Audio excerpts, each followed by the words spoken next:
right, everybody's starting to show up now. Matthew Travis in the house. Rob Nussbaum, he's going to be on with us in the second part of the hour for a killer tech piece on generators, man. If you ride anything from a panhead the whole way back through the history of Harley-Davidson, you're going to want to make sure you tune in for that.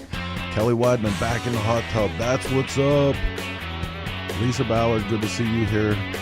Walter Bednarski, New Jersey, checking in. We got our Jersey crowd with us, man. My chopper is chopping block on wheels right now. That's all right. That's all right. Spring's right around the corner. Get busy. Poppy's in the house. Detroit. Blue Collar Build Off. What's up, man? Ray Roman. Good to see all you guys. Jason Sims in the house. Jason's probably here to check out that generator bit Rob's doing later on. Man, appreciate all the support and love you guys are giving us all the time. Remember, you can do your part just by mashing the like and share button. Tell everybody out there that we're going live with Shop Talk in just 2.5 minutes. Stick around.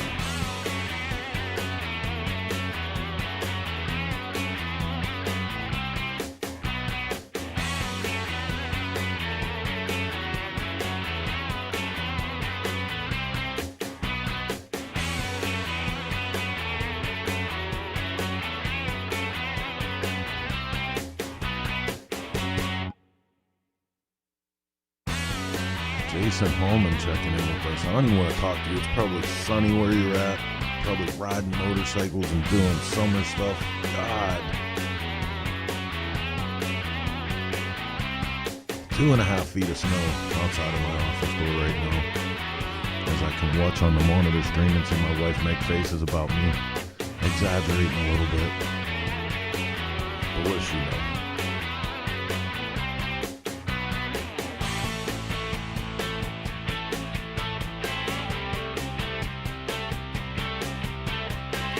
Deadline for blue collar build-off entry is tomorrow. Donor picks must be in by the 14th. Troy, digging our show. Thank you so much. Can hardly wait for tonight. Hey, like I said, on the second part of the hour, Rob Nussbaum coming in and doing a generator tech piece. It's going to be awesome. We worked all day today getting those pieces together. He worked all week on it. I just had to sort it out. Going to be fantastic. Chad Smiley, what's up? Enjoying our snowstorm here in PA. It's right, man. It's snowing everywhere across the Midwest up through Pennsylvania. But damn the torpedoes. We got Shop Talk going on, so it's two wheels and sunshine. Get ready.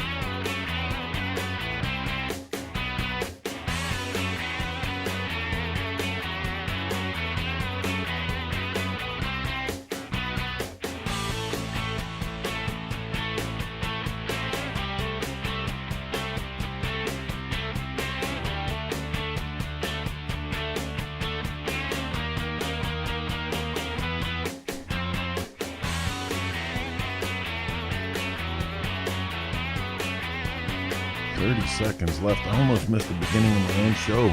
Jesus.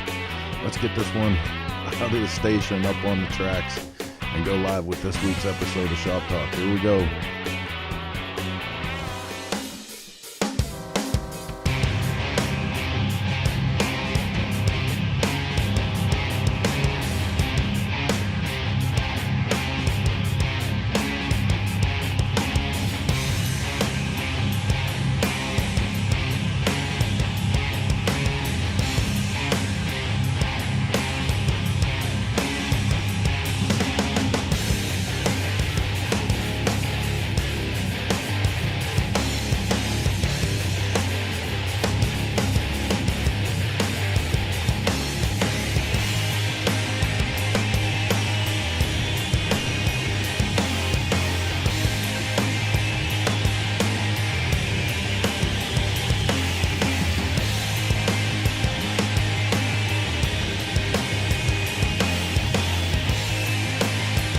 Okay, scooter tramps and chopper jockeys all across the land, welcome to Sunday here in the Source Studios, 50 floors below the street level, right? And thank God, because it's snowing like hell out there. But hey, it's going to be a great show tonight with us inside. Two wheels and sunshine, we're ready to go. Can't wait till spring gets here. So good to see all you guys tuning in tonight. Coming to you live every Sunday, 9 p.m. Eastern Time through the courtesy of the Dennisk Kirk Motorcycle Studio here at Source Headquarters. I'm Chris Callen, Cycle Source Magazine. I'm going to be your host tonight. And let me bring in my crew right off the bat. What's up, everybody? Hey. Hiya. How we doing tonight? Oh, I'm wonderful. I'm so good. happy to be back Blizzard, with you. According to you. Mark, listen, how many times in different ways can I tell you I'm sorry? Mark and I had a 24-hour road trip from hell. We literally left, it was like 5 in the morning. Yeah.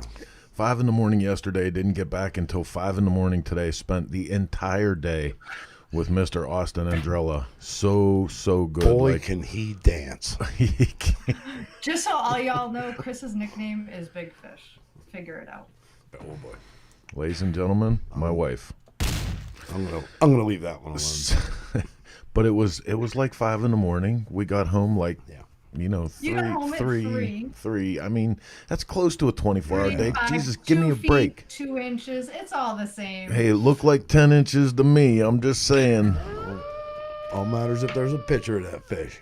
Anyway, we spent the entire day with Austin. We were doing a welding seminar that was absolutely killer. We went through every step of welding from setup to doing right off the bat mild steel. We moved to stainless. We moved to aluminum, which was, in the middle we did chrome ollie. Yes. But Austin helped us out. And this is the stainless piece that I got to work on. So not all these welds are mine, and I'm not going to show you. Only the bad ones are Austin's. I'm not going to show you which one is mine and which ones are Austin's, because then, I'm just going to suck up the credit, because he's an incredible welder. That cat is too good. He's all right. But that's going to be available real soon on a full-length Grease and Gears Garage program that we do. It's 45 minutes to an hour, where we go and we visit a builder. We do a whole story about them, and in the middle, we concentrate in the garage on one of their specialties. And with Austin was absolutely welding. So dancing. With dancing too, but mostly welding and squirrel wrangling. Little squirrel wrangling too. So, I appreciate his help with that. He also was helping us with the Flying Pistons, Iron E custom that we're working on. Heather, you have that frame with you. Showed him the frame. Oh boy. Oh jeez. Excuse me. Props, man. Wow, she's breaking it. Good. She just put a nick in it. Oh. She chipped it. She chipped the paint. Now I broke it. I know what you guys are going to say right off the bat. Your motorcycle frame. You're going to say, why are the top frame legs in the back cut off? It is aluminum, and I hate it. It's ancient Chinese secret. But why are they cut off and that frame's not in a jig? Because we said so. Because it's a bicycle and we have a magic torch. So lots of stuff going on in the garage. We got the Twisted T-bill going on, and everything. Rich Petoniak working on the shovel head motor for that. Plenty to get to tonight, so we're gonna let her rip right off the bat. In case this is your first time watching Shop Talk, this is what we do every Sunday. 90 to 120 minutes of all the bullshit we fit, and we started off with a little program we call the news.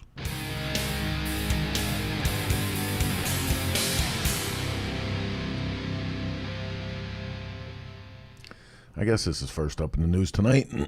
Bagger Racing League announced. Before last year, there were no Bagger Racing Leagues. Now, 2 of them. Oh boy. This one, Rob Bidos and John Oakes announced the new Bagger Racing League, BRL Race Series, on January 25th at the V-Twin only track day held at Chuckawalla Raceway in Southern California. Drag Specialties signed on as a title sponsor, and RLNS Motorcycles committed to hosting a custom bike show at each BRL next. Don't you hate these sites? Lost your audio. Huh? Somebody's yelling. Lost whose audio? What is that? People are yelling. Your audio cut out for a second. Yeah, I can see it. You're good now, though. It's snowing out, just let everybody know. It is snowing, right? It's snowing. That's what's wrong. It's snowing in the office right now. Oh my goodness. Well, I almost feel like we should. What was the name of that racetrack again? That was fun. That was fun to say. Chuckawalla. Chuckawalla. Damn, going for bagger racing to Chuckawalla. I want to go see one of those races. Who is the sinner that's been living a lie? I don't know. Not sure who that is. Nate All right, Brown. I'll take the hit. You'll take the hit. All right, let's go back to the news. So, we were on Bagger Racing League. Yes. When Richard Mason discovered he had no. What are you watching? It's these sites. It's these sites that carry news that like you got to go to the next button to read more. So go check them out. Bagger Racing League. Next up, Chuckawalla, by the way. Chuckawalla Speedway. This is from the Reporter Herald. World's largest biker bar to open distillery in Estes Park. Subject to former reality TV series, Full Throttle Saloon buys Bob and Tony's Pizza, clarifies that it won't become a biker bar. I like pizza. What's wrong with biker bars? I don't know, but if there's pizza in them, I like them even better. Right, so after the owner of the world's largest biker bar announced on a Facebook video January 22nd he had bought Bob and Tony's Pizza in downtown Estes Park, he spent the next week assuring concerned residents that he was planning a boutique distillery, not a full-bore, full-throttle saloon. I bet he did. Yeah. You can imagine those people losing their shit. Oh, my goodness. So, good luck to Michael on his endeavors there. And I think my Peppy Steve. This is going to be such a hard show to get through. Dude, we had so many movie one-liners yesterday. I know. I've been doing them all day. It was nonstop. It was non. I never met a person that could keep up with us so well with one-liners for movies. It was pretty good. When you stop welding to throw a one-liner out from a movie, you know you're having fun. Heather, you still with us?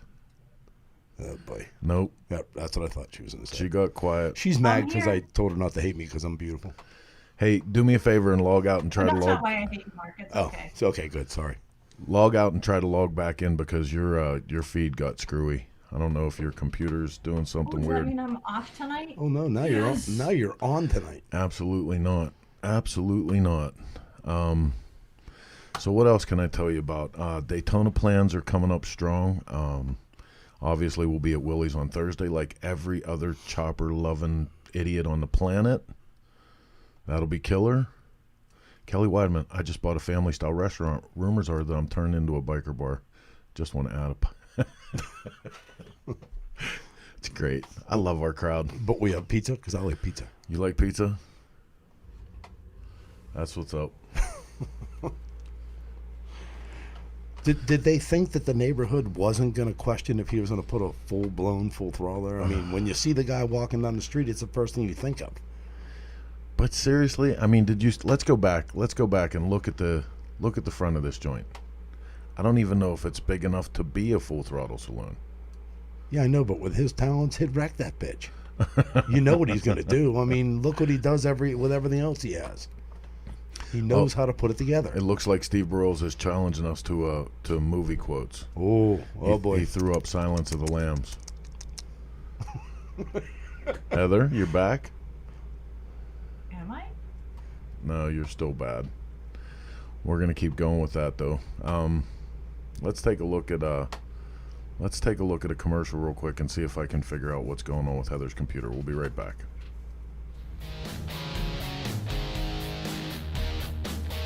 Hi, I'm Tom. I'm with Banks Brothers Motorcycles. One of the things I want to show you today is our new improved engine puller. The changes to this machine has been in the arms and in the hands. We put hind joints in the hand to allow rotation of the engine, which makes it easier to get it in and out of the frame. With the angle change, we have equal clamping pressure on them. And over here we have what's called the Posi Lock, which allows this to be locked in place and the engine can't swing from side to side.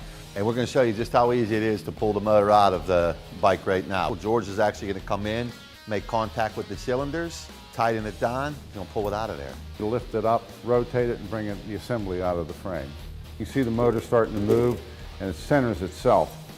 This allows no side play once the motor's in place, and it keeps it safe. It can't fall out. Visit BanksBrothersMotorcycles.com to order your Banks lift.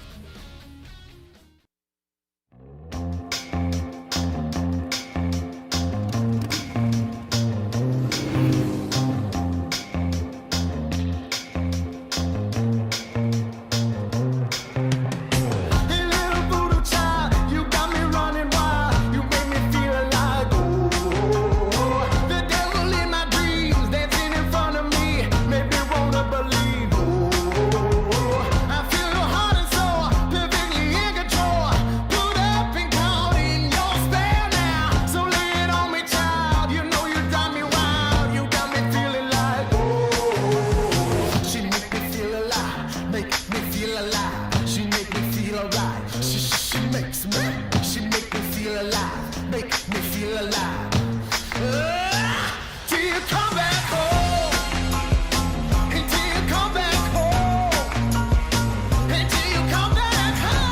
we're gonna come back to the good people from Metzler after a bit. Heather, you with us now? Are you good?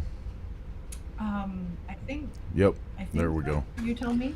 Okay, so Anything? Oh, I'll tell you. it may be the snow. Who knows? Crazy things go on here usually when it snows. But we're back on the air, and we're gonna go straight to our guest now. So I've been a longtime fan of this cat for his photography. Flipping through social media, the pictures that he does with pinups and motorcycles and stuff, I really dig them. And Heather you actually got in touch with him a little while back about photography and stuff, right? Yeah. So, we kind of played a little bit of tag, and we had asked somebody down at CF Wheels of Steel show to have their bike shot, and it'll ride choppers, and they knew Eric, and he shot the bike, and one thing led to another, and we finally connected after quite a long time, because like you, I'm a huge fan of his work. Like, everything he does is spot on. And then in the few conversations we've had, he does so much more and has such an extensive history in photography that I just think he'd be a really cool cat to talk to, and he's got some cool stuff going on. So, Erick Runyon. Right on. Hey guys, how's it going? Good, buddy. How are you? I'm doing good. I'm doing good. I think it's a lot nicer down here than it is up there. Oh, absolutely. But Everybody's in better weather, I think. But you gave a shout out to Jason. He's about 25 minutes from me. Oh. It was 80 and sunny today, so that's just not even fair.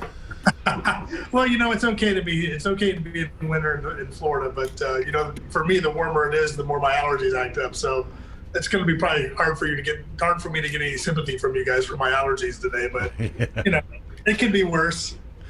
Well, let's we were just on here singing your songs of praise for your creativity and your abilities.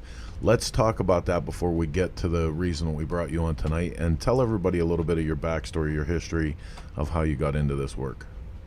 Well, I got into motorcycle photography about 12 years ago. I've been shooting commercial photography for about 20 years. My first job was working at a newspaper, moved down to Florida and started working with Universal Studios, which, I came down to Florida like any other red-blooded guy with a camera in my hand. I wanted to shoot girls in bikinis. I've always ridden motorcycles. So I moved down to Florida. I got hired by, started working with Hawaiian Tropic many years ago. Started shooting bikini contests and advertising. From there, I went to Hooters, and then I went to magazines like Playboy and Maxim and all that other stuff. And I worked in the fitness and body game for a good almost 10 years. Like I said, I've always ridden motorcycles. I've been riding since I was about 10 years old, 12 years old. I had my driver's license. I had a Honda Hawk 400 automatic. It's my very first motorcycle ever. And so I needed some work done here at a local shop. I needed a hardtail put on a sporty frame, and nobody else would touch it because it was a new bike. And my buddy over at Santiago Chopper, which is no longer around here, he said, sure, I'll do it. So I took the bike over there, and a few days later he said, Discovery Channel is going to be in town, and could you just come to the shop and take some pictures of me behind the scenes just to have for my family, just as a keepsake? And I said, sure. So I started shooting, and a few days later, they asked the producer of the show, which was called Cafe Racer, asked me if I'd start shooting stills for the show. So I ended up starting shooting. The show ran for about 6 years. I started shooting the beauty shots and the stills, the theme song, the opening credits. They had a lot of stills that were mine. And from there, I branched out and worked on several other shows with the production company. And before I knew it, I was working with everything from Yamaha to Harley-Davidson Motor Clothes to liquor companies for lifestyle ads. And honestly, it was like a little flick of a light switch. I went from, the style and the fashion and the swimwear and the fitness to motorcycles. And, I couldn't have been happier. Some people don't believe me that I went from girls to motorcycles. For a while there, I never shot girls with motorcycles because I thought it was too cliche. And I was actually, honestly, as an artist, I was kind of bored with it. So I really got to focus on the bikes for a few years until people started realizing that I had a background in the fitness and fashion and style and the glam game. And my clients started asking for more and more pictures of girls with bikes. So that's kind of what's kept me busy the last couple of years. And I'm not complaining, you know, I get to change it up a lot. I shoot a lot of shoots are just bikes. Sometimes I'm on location. Sometimes I'm in the studio. Sometimes I add both, you know, and I guess my job as a photographer when I'm shooting these girls is, you know, I want it to be classy. I want it to be shot in a way that when a girl writer looks at these magazines and looks at these pictures on social media, I don't want her to be put off. I want her to go, I want to be that chick. And on the other hand, when I see the guys, you know, when the guys look at the pictures, I want them to want the girls too. So, you know, I've got to walk a fine line there. So I try not to be too sexy, but I try to do just enough to keep your attention. Well, and you know, that's one of the things I like, man, because we do a pinup page every month, and like I just really dig the fact that you know what you said, you capture that image so well, and the idea of a girl with a bike that, you know, you can have that up on the garage wall. It's appropriate for guys to be there, but it also stands for, you know, almost like the empowerment of women in motorcycling today too. You know, you correct. said that. And then, you know, there's a huge movement in women in motorcycling. One of the publications I worked for a few years ago was called Modern Moto, and it was geared specifically only to the woman rider, and I loved it. And you know, it's been a man's game for so many years, but you know what? Women have the money, and you know what? They get into it just like us. They like to wear the clothes. They like to talk the talk. They like to write their choppers, their baggers, whatever. They're as much into it as we are. So for me, it's important that I would say 90% of the girls that I feature in the bike shots are riders. If they're not riders, they're with somebody that owns a motorcycle, or they're very involved in the motorcycle industry. I think it shows in the pictures, as opposed to just say a glam model standing next to a motorcycle. I play guitar as well, and I remember looking at guitar magazines, and you'd see a model on the cover with a guitar, and she was holding it all wrong, and you knew just from the picture right. that she had no idea what she was doing. So, you know, I want the pictures of the girls that I have with the motorcycles. I want them to look comfortable. I want them to be relatable, and more than anything, you know, the sexy stuff will take care of itself. So, you know, like I said, it's really important that they're part of the industry and part of the game as well, because I think it's more relatable. Well, and you know, in addition to capturing that side of motorcycling and that, you know, and those images that come out of that, I really dig your lifestyle stuff when it comes to some of the builders. You know, I've seen a lot of your stuff, and I have a shot here that you turned in from Bill Dodge, and I remember this image the first time that I saw it, but it is just so clearly, anybody who knows Bill and thinks about him sitting in his shop hammering out work, like that just screams Bill Dodge.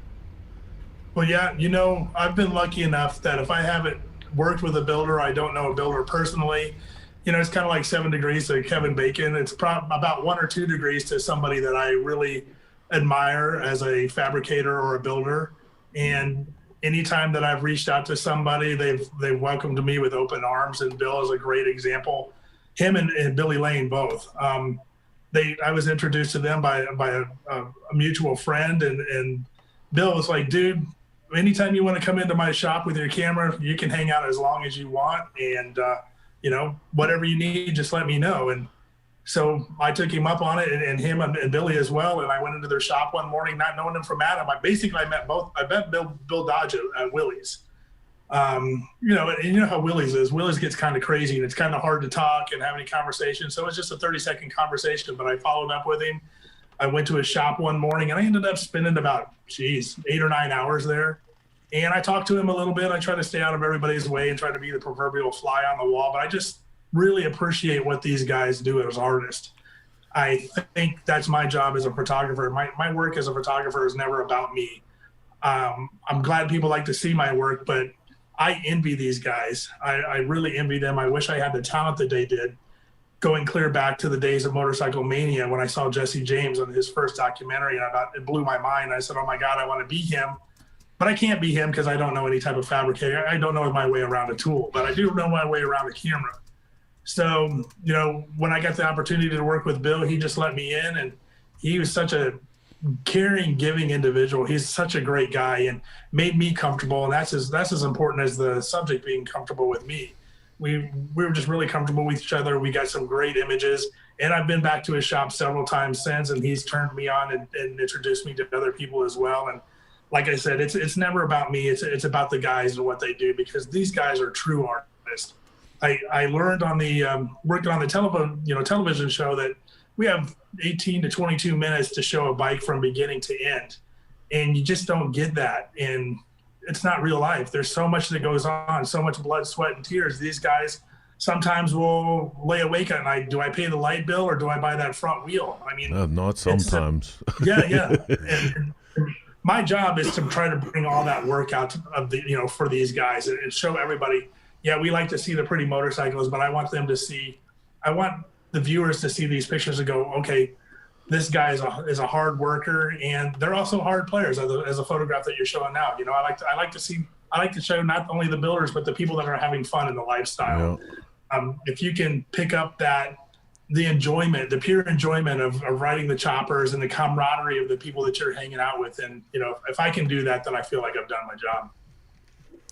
Well, and that's for sure, man. I mean, even flipping through the stuff that we were while you were talking, you can just see how much you appreciate the lifestyle personally. That's the only way, like I always say, when we have the opportunity for like a Jeff Cochran, Jeff takes pictures of motorcycles as well as he builds them. And it's usually the case, like a bike builder knows the right profile to look at a motorcycle to take the pictures, and it takes the same kind of thing with somebody who has to understand our lifestyle and understand that the passion and the commitment and everything that goes into it before they're going to get that stuff that expresses it so well. Yeah, and you brought up Jeff's name. Jeff is one of those builders. He's kind of eluded me. He's supposed to have been at events that I was going to be at, and something happened, and he either was there or I wasn't there. I've always wanted to meet him. He probably doesn't remember this, but I talked to him on the phone maybe 10 years ago. I was doing my first motorcycle calendar, and that was when he was working at Sucker Punch Sally's. And I called him up and asked him if it would be possible to use his bikes from, some of the images for my calendars with the girls. He didn't know me from Adam. He said, sure, man, just let me know what you need. They were selling some of the bikes up at Rossmeyer Harley Davidson and Destination Daytona. And he's like, I'll get in touch with them, let them know what you need, and we'll make it happen. And I ended up not having to use those bikes. I did find other stuff, but he was just, another one of those people. I think these people, not them, but all of us in the industry, when we meet somebody that is just truly eats, sleeps, and breathes what we do, when it's industry related, we all get it, and we just want to help each other. That's one of the things I really love about this industry is, sometimes there's competitions at bike shows, but at the end of the day, a lot of these guys that are in competition with each other, they get together weeks before, months, and they plan together. And, hey, I don't have this part. Do you have that part? And can you come help me do this? And I'll help you do that. And they all help each other. And it's really, there's a lot of friendships built, and there's a lot of camaraderie in the industry, and I love it. Well, I still remember the episode of Biker Build-Off that had Indian Larry and Billy Lane on it. Oh, yeah. For the first time in the build-off together. And at that time, they, Biker Build-Off tried to make a big hype out of the competition and this guy versus that guy. And Larry was really the first one. Like, they got up the one morning, Billy's bike was taking a shit, and instead of Larry taking off, he sat there and he helped him work on the carburetor. And I remember, like, the straights all being like, oh my God, Indian Larry is so magnanimous. And he was, and I'm not saying anything bad about Larry, but that's a story that plays out over and over again in our culture, through the whole industry. It's absolutely not that competition. It is a brotherhood, that's for sure. No, think about when we were at the Lone Star Rally doing the In Motion show. Oh yeah. You had a whole segment of competitors. They were competing builders, all trying to win $10,000. They all held back their ride that day for one rider. Yeah, to fix a clutch, if I'm not mistaken. Yeah. Yep. Yeah, and I mean, and nobody was like, they weren't like, oh, it's a competition, I gotta go. They all waited and made sure he was good and back on the road, and that's one of the cool things too. Is like you're saying that in your passion of taking your photographs, just like the builders and their passion of building, they don't lose their passion for caring for other people and helping other people. And obviously, I think that shows in the building. Like you saying with Jeff, to meet Jeff, Jeff's a good photographer. Jeff's a great builder. He's a good friend of ours. And there's another guy that will go out of his way to help. But when he's done, like, looking at your pictures, there's flow. Like, you don't go for the obvious. You know what I mean? You almost grab it. Almost looks like you do some building or want to do some building yourself. You catch good directions and good angles. And look, I am a frustrated builder. When I first started working with Cafe Racer, I had the luxury of living across the neighborhood from a world premier builder. His name was Greg Hagman from ShopTalk or Doc's Chops. I was getting him mixed up with Ron's place up in Daytona, but he specializes in turning Vragos into Cafe Racers. And he's the one that really got me interested in, he gave me my, the first angle grinder and a little bit of cutting and welding. And he gave me a little bit of taste of it. And I really, not only was I thankful for that opportunity, but it showed me even more how much work goes into these builds, so I appreciated it even more. So, I'm a frustrated builder. I wish I could be these guys, but I can't be these guys. So the best thing that I can do is take the talent that I have with a camera and show the world that these guys are the bomb, man. They're just great artists, and they deserve every bit of recognition. And I know most of them are not even in it for the recognition, but the art needs to be recognized, Well, I think one of the things that you succeed at is, while the majority of them can build beautiful machines, they're not always good storytellers. They don't know how to tell their story and show the world what they're doing. And that's where you come in. You tell their story in a way that they can't. Look at that picture. Look at that picture. That's incredible. And the backstory on that is we were shooting this bike. That was the Glam Ferry with Eric at F&A. And, it's just like social media and photography. Sometimes it's all smoke and mirrors and everything looks happy and, everything's going great. But I can remember we were out doing that show. Now, I'm lucky enough that Eric from an F&A Custom Cycles, he's 15 minutes from my place too. I'm right in the middle of a hotbed of a bunch of builders. Within 2 hours away, I've got everybody. But even within 30 minutes, I've got some great builders in the area. But that specific shoot, I remember I had my kids in the car. At the time, they were about 6 and 4 on their iPads. We were parked along a country road not too far from his place, and he would ride past me, and I'd take a shot, and he'd turn around, do a U, he'd come back, and we kept going. He kept doing passes. Well, one time I looked down where he was doing a U-turn, and he was laying on it. The bike was laying on his side, and I think he cut it too quick and had to lay it down. And I started running to him at full speed. By the time I got halfway to him, he had already picked it back up and said, "I'm good," and we kept on shooting. So I would say, that shot there was a setup shot, but I really don't like to set my work up unless it's in a studio or with a model. Or if it looks like that. Or if it looks like that, Mark said. Yeah, that was a little bit set up. But,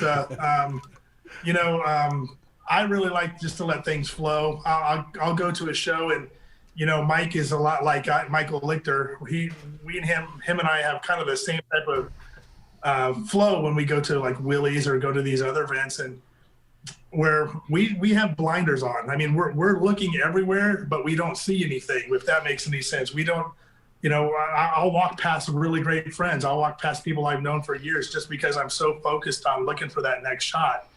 And I was having a conversation with Michael Lichter, a couple months ago, and I apologized to him. I said, man, every time I see you at a show, it's usually at the very end when we're passing and we're both leaving. And I said, I don't want you to feel like I'm trying to be rude. I said, I'm just so focused. I don't see you until the very end. He said, you know what? I'm the exact same way. He said, don't let it bother you. We both got jobs to do. We got pictures to take and people to see and stories to tell. And I said, you're right, man. So, that's what that's all about. We just love bringing the lifestyle to, I guess it sounds cliche, but to the masses. No, we love you know what? Want people to see what we do. It's not though, man, because for a lot of us, for a long time, and there was somebody not too long ago made a comment that everybody's old school now.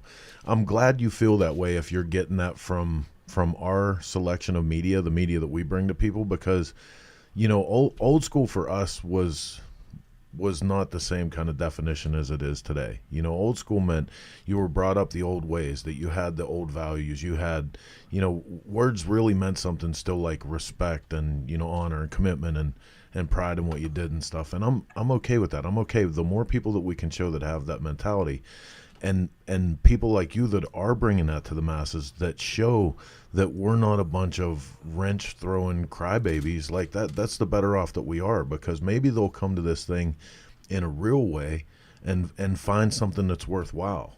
You know, I mean, you said this, that this shot was kind of a setup shot, except for those of us that know Eric, right? Because I've known Eric to come through. I mean, a scene like that where it was piss and rain, you know, and he was riding for with a smile on his face entire day to get to an event we were doing somewhere, and you know, like for me, that's very unscripted. Yeah. That shot as it applies to Eric, because he's that kind of guy that he'll pick up on his chopper and haul ass to get to a place to hang out with his buddies. You know, and it fits him really well. Yeah.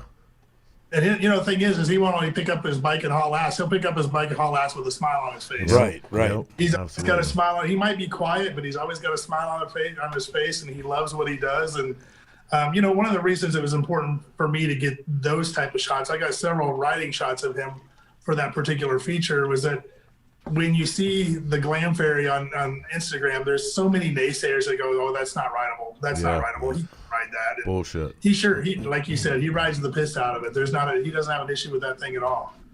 Yeah, we hear a lot of that when, you know, a lot of us pull up at gas stations and stuff like that. Like, oh, they can only be going a couple blocks. You know, like that they're not rideable. You know, the majority of the people that build these bikes build them to ride them. There's very few. You know, we were talking yesterday. We went to do something with Austin yesterday, and we were having a conversation about how you're so misled, you know, with everything. Maybe with photography, maybe with some people's building and this, and you know, the building of their bikes and whatever. But you know, it's the ones that actually are still in the circle, or like people like Eric and Bill Dodge and Jeff, and you know, even Pat Patterson and me and Chris, that we do it with passion, and we expect the person that spends their money to get their money's worth. They need to be able to ride those bikes. Just like obvious with that picture, you know, like you said, it was more scripted. Well, with Eric, it wasn't, because that was Eric to us, and we know Eric well, you know? Yeah. Anytime he can get on his bike and ride, he's happy. Oh, yeah. And he's such a great guy. He's so much fun. So it looks like Jason Sims is pretty enamored with your work, and he said that he has to get you to do some shooting with him with some models and awesome. Some motorcycles. So that's pretty good. But dude, yeah. Like, hey man, as long as I'm taking pictures, I'm happy. Does the models have that flannel shirts on? Yeah, look at that face. That smile. No, that's Eric right there, huh? That's me telling him how great he looks on camera and how talented he is, and he's laughing at me, telling me, you know, to probably F off or something. But, well, you know, that's the camaraderie I have with these guys too. It's, you know, I might not be a builder, but we have the same mindset, so we can screw with each other a little bit. Here's a good one. So anyone that knows Eric that well knows that you'll either see him with that smile on his face or this look here. Yeah, right. I have more pictures of that man passed out at events because he works his ass off just to get to a place. Yeah. And he's dog-ass tired when he gets there. Yep. Yeah, he's like a lot of the builders in these events. You know, he works to the 11th hour, packs his car up or packs his truck up. He gets to the event and sets up, and then you know, you take 2 minutes to kind of stop, or I do. I'll take 2 minutes to stop and look around to see who's wearing, who's doing what. And like you said, Eric's in that chair under the tent there with his neck back, and you know, I don't want to bother him because I know how hard of a worker he is. Dude, it's shots like this though, the real, that add your work to the, you know, to the list of timeless images that come out of this thing. You know. Thank you. Well, see that, and that's what I was talking about. Is when I go to these events, I'm just looking for that shot that excites me. It's not a shot that I never do anything going, well, I want people to see this picture because they're going to think I'm great. I want to see something that excites me in the frame. I want, you know, that's what pushes me. It's always about the next shot. And I don't care what I've shot in the past. There's probably less than 5 pictures I've ever photographed in the motorcycle industry that I'm really happy with. It's always that next one. It's always that elusive big fish that you're going for. And that's why, you know, my conversation is very minimum to it in these type of events. And I'm just looking for something that goes, that picture shows whatever story I'm trying to tell. Well, and right here we have an example of the two sides of that coin for you, because this is undeniably that shot. This is the wow factor in the viewfinder all day long, and then you move to the next clip, and this is an entire story, man. I mean, you could write a song from that picture. Yeah. You know, that's the only picture of me that I've ever been happy with. Because you can't see my face, but. You know, you're right about that picture. I was shooting the Race of Gentlemen up in New Jersey a couple of years ago. And, you know, when people see me at events, that's basically how they see me is I'm usually wearing that hat, the jeans, I got the camera bag on, and I'm always off to the next picture. I'm always off doing the next thing. And I'll tell you, a secret behind that shot was it was probably 6:30 in the morning, and I was wanting to get to the beach before anybody else to watch them set up and take pictures before any of the other photographers got there. And I'm walking down this boardwalk, and I had that picture in my mind, and I thought, man, if I had only come with somebody to help me take this picture, you know, I could get this image in my mind. I know I could get this image. Well, there happened to be a lady probably in her 30s with her arms full of fold-up lawn chairs, and she was trying to make her way across the boardwalk to get to where the races were. And I basically stopped her, and I said, hey, can you help me? I said, this is the type of picture, this is what I'm looking for. This is exactly what I want. If you can do this for me, I would really appreciate your help, and I'll carry your lawn chairs over to the race event. So she was nice enough to put down her chairs, and I gave her my camera. Actually, that was shot with a cell phone. I gave her my phone, and I told her how to frame it up, and I'd walk right down the middle, and I told her just to keep taking pictures and not worry too much about it. I'll fix it in post. And she did a really awesome job. Basically, I just kind of worked I warmed up the picture a lot, but that's basically all her. I can't remember her name, but we started following each other on Instagram, and anytime that I'm going up to New Jersey, she reaches out and said, if I need anything, let me know, and vice versa. So that's another example of just meeting people in this industry and sharing that passion. Is once you get it, and you know, you trust them, and you're friends forever with them. Well, you'll definitely have to go back and rewatch this episode another time, because there's so many good comments about your work, and people that know you and people that are just experiencing your photography for the first time here. Lots of good stuff they're saying. Well, I appreciate it. I mean, I really do. It's hard for me to take the compliments, because you know, I'm just like any other person. We all have our good points and our bad points. I'm happy that, you know, my lane is photography. Pretty much everything else in my life I need to work on a lot, like everybody else. But my lane is photography, and hopefully when I'm shooting and I'm, you know, taking these pictures of models, or I'm doing an event or whatever, I hope it affects people in the way that I hope it does. I would say the jury is in. The jury is in, my man. Yeah, and I'm not just saying this because you're on the show with us, and Chris knows I don't do things like that, but I think you are probably one of my favorite photographers. Oh, well, thank you. Absolutely. But, you know, but I think, like I said, I think the key is not to do it for yourself. As an artist, you do it for the other people. And that's honestly, I keep saying that over and over again, but that's the honest to God's truth. So I appreciate that. Thank you, Heather. Oh, and I mean, it's very easy. Like, it's very easy to say, because you don't just pick up your camera. You are an artist. You see what a lot of other people can't. And you know how to frame it. And I grew up in my father was a photographer and my uncle's a photographer. And I actually went to college on a music scholarship, but I was always into drawing and painting as I was growing up, and they tried to push me into photography, and I kept pushing it off, and finally a series of events happened. I ended up with a camera in my hand, and, you know, I changed my major from music to journalism, and here we are 25 years later, and you know, talking motorcycles. Right on. Well, let's get on to the talk about motorcycles, because the reason we asked you here is specifically about an event. So yes. This event that we're talking about, of course, is the Chopper Town Live deal that you're putting on in conjunction with, help me say it right, Born to Ride Media. Born to Ride Media. Yeah. I work with Born to Ride Media, and the owners of that company got together with Oh, I'm having with Chopper Town. With Zach. Yep. Yeah, with Zach, and said, hey, we've got an idea. We're missing the old road shows that there was all out there, the Easy Rider road shows and the Smoke Out. And, we really want to do something to bring some excitement back to the people, especially with this COVID thing going on and everybody's being shut in.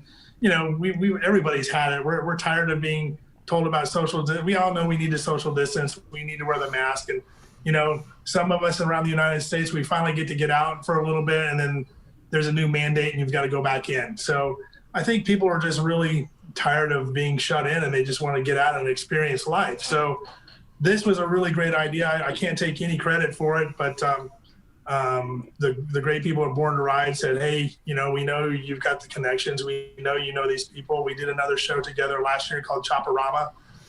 Can we do something like that with the same type of people, with the same type of thought in mind? So with their urging, we started Chopper Town Live, and Chopper Town Live is held in conjunction with Thunder by the Bay in Sarasota, Florida, February 19th, 20th, and 21st. So once we put together the groundwork for it, I started hitting Instagram and calling my friends such as Eric and Bill and everybody else that I could think of. And we've got, right now, I think we have 55 invited. We've got bikes, 55 choppers. We don't have 55 builders, but we've got 55 choppers so far. And the number grows every day. We've got an 11,000 square foot building to fill up. And, we're going to have the choppers. We'll have great music there with a DJ. We're going to have a pretty unique vending area set up in front of the building. It's not just going to be the typical stuff you see at our typical bike events in Daytona and, our bike nights. There are going to be some really unique vendors there. We've got the Chill Bunnies are coming down from North Carolina. It's a girls group. Some of them ride. Some of them have vans. Some of them just love the lifestyle. They're really big in social media, and we asked them to come down to be a part of it so we can bring that girl factor into it, the girl rider. So it's going to be a really fun event. On Saturday, the 19th, 20th, we're going to do an all chopper show. I've been to so many shows as a photographer where the chopper shows have been kind of inclusive. You've had to have a specific year or older, 77 or older, 84 and older in order to participate. And my thinking was let's not do that with this one. Anybody who thinks they have a chopper, regardless of what your definition of a chopper or mine is, if you think you have a chopper, bring it down to this show on Saturday. And so it's a 10 class show, and I think I covered all my bases. It's going to be best flathead, knucklehead, panhead, shovelhead, ironhead, Evo, twin cam. Then we got best European bike, best Japanese bike. So then we'll have the best in show of that day. So I wanted everybody to feel that they could bring, some guys buy a brand new Sportster and they put a sissy bar on it and they think it's a chopper. Well, you know what? If they think it's a chopper, bring it down. It doesn't have to have a, 4 foot long rake stretched front end on it and a sissy bar that's 6 feet tall in the back. Whatever you're doing. I just want everybody to enjoy this. I want them to get out and have a good time. And I think working with Born to Ride and the people at Chopper Town, I think we're going to be able to pull something off really nice. Yeah, right on. Zach and everybody at Chopper Town, man, are the greatest for supporting this whole network. And I'm so glad to see that he's doing all he can to put boots on the ground again in this stuff. So good for him. If everything goes right, we hope to make this kind of a traveling show.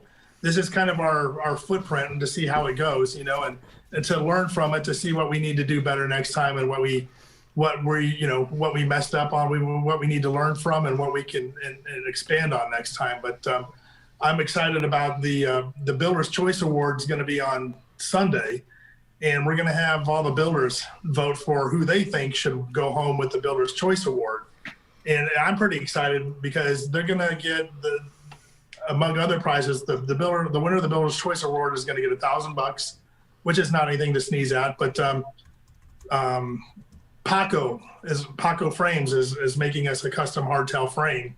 Right. And then our connection at Born to Ride, Dave Nichols, who used to be the editor of Easy Riders, he's friends with Mondo over Denver's Choppers, and Mondo's building us a custom Springer front end to go with that Paco frame. So when I found out about that, you know, I was pretty excited. And my saying was, I said it more than once, I said, it makes me wish I could picked up a welding torch 20 years ago instead of a camera. I think that's a pretty cool little package, but it should go well. I'm pretty excited. So we've got the bunnies coming from North Carolina. We've got people from Texas, from California.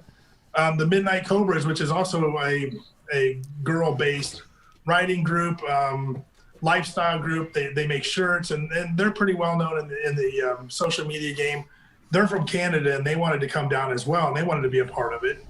But because of the COVID and the border restrictions, they couldn't do it. So they're going to ship off a bunch of stuff to the bunnies in North Carolina, and they're going to set up a big booth for them as well. So we've got that. We've got TC Brothers, the good guys at TC Brothers. I've known them for years. We kind of grew up in the same part of the United States. They're south of the Toledo border. I'm from the north of the Toledo border, just south of Detroit.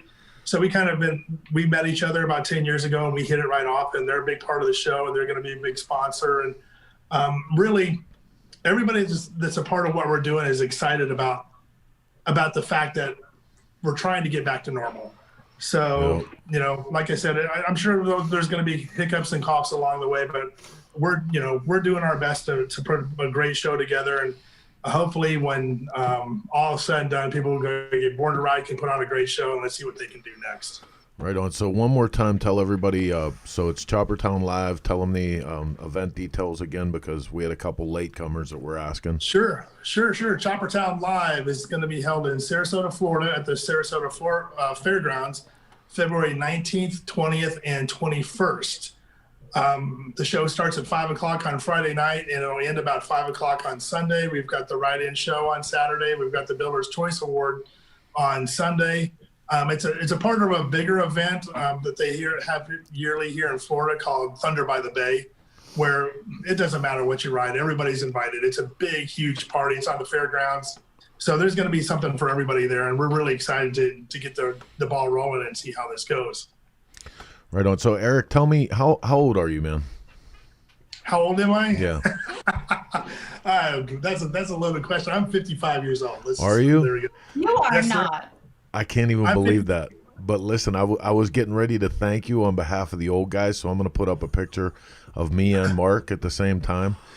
I'm going to thank you on behalf of the old guys for reminding people how awesome our chopper culture was. Right. Because Amen. this shot right here, hot chick with a hardtail chopper, and she's got striped tube socks and All-Stars on, baby. 1970s gym class right there. Yeah, that's what's up. When I was a 13-year-old boy, that was what ruined me right there. There was nothing I wanted to be other than a motorcycle junkie. Yep. And, I find myself falling into that trap with about every girl I'm shooting. We talk about clothing, and I'm like, hey, do you have Daisy Dukes? Well, then I have to explain who Daisy Duke is. But then I'm like, you have Daisy Dukes? I said, you know what? Honestly, if you see tube socks in a shot, it's probably mine. I've probably got 50 pairs of them. And to be quite honest, if the girls don't have Converse All-Stars, I've got a couple sets in my bag. So honestly, they can roll in, and I can dress them and style them up and do what I need to do with them. So, I guess it is what it is, but hey, thanks for the compliments on my age. I've got a 7-year-old and a 9-year-old that keep me young, and I've got a friend up in St. Louis that they say the same thing about her. So, whatever we're drinking or whatever we're doing, we're just going to keep on doing it and try to stay young and live young. Well, we love you over here, man. We love your stuff. You guys, make sure you go to check them out.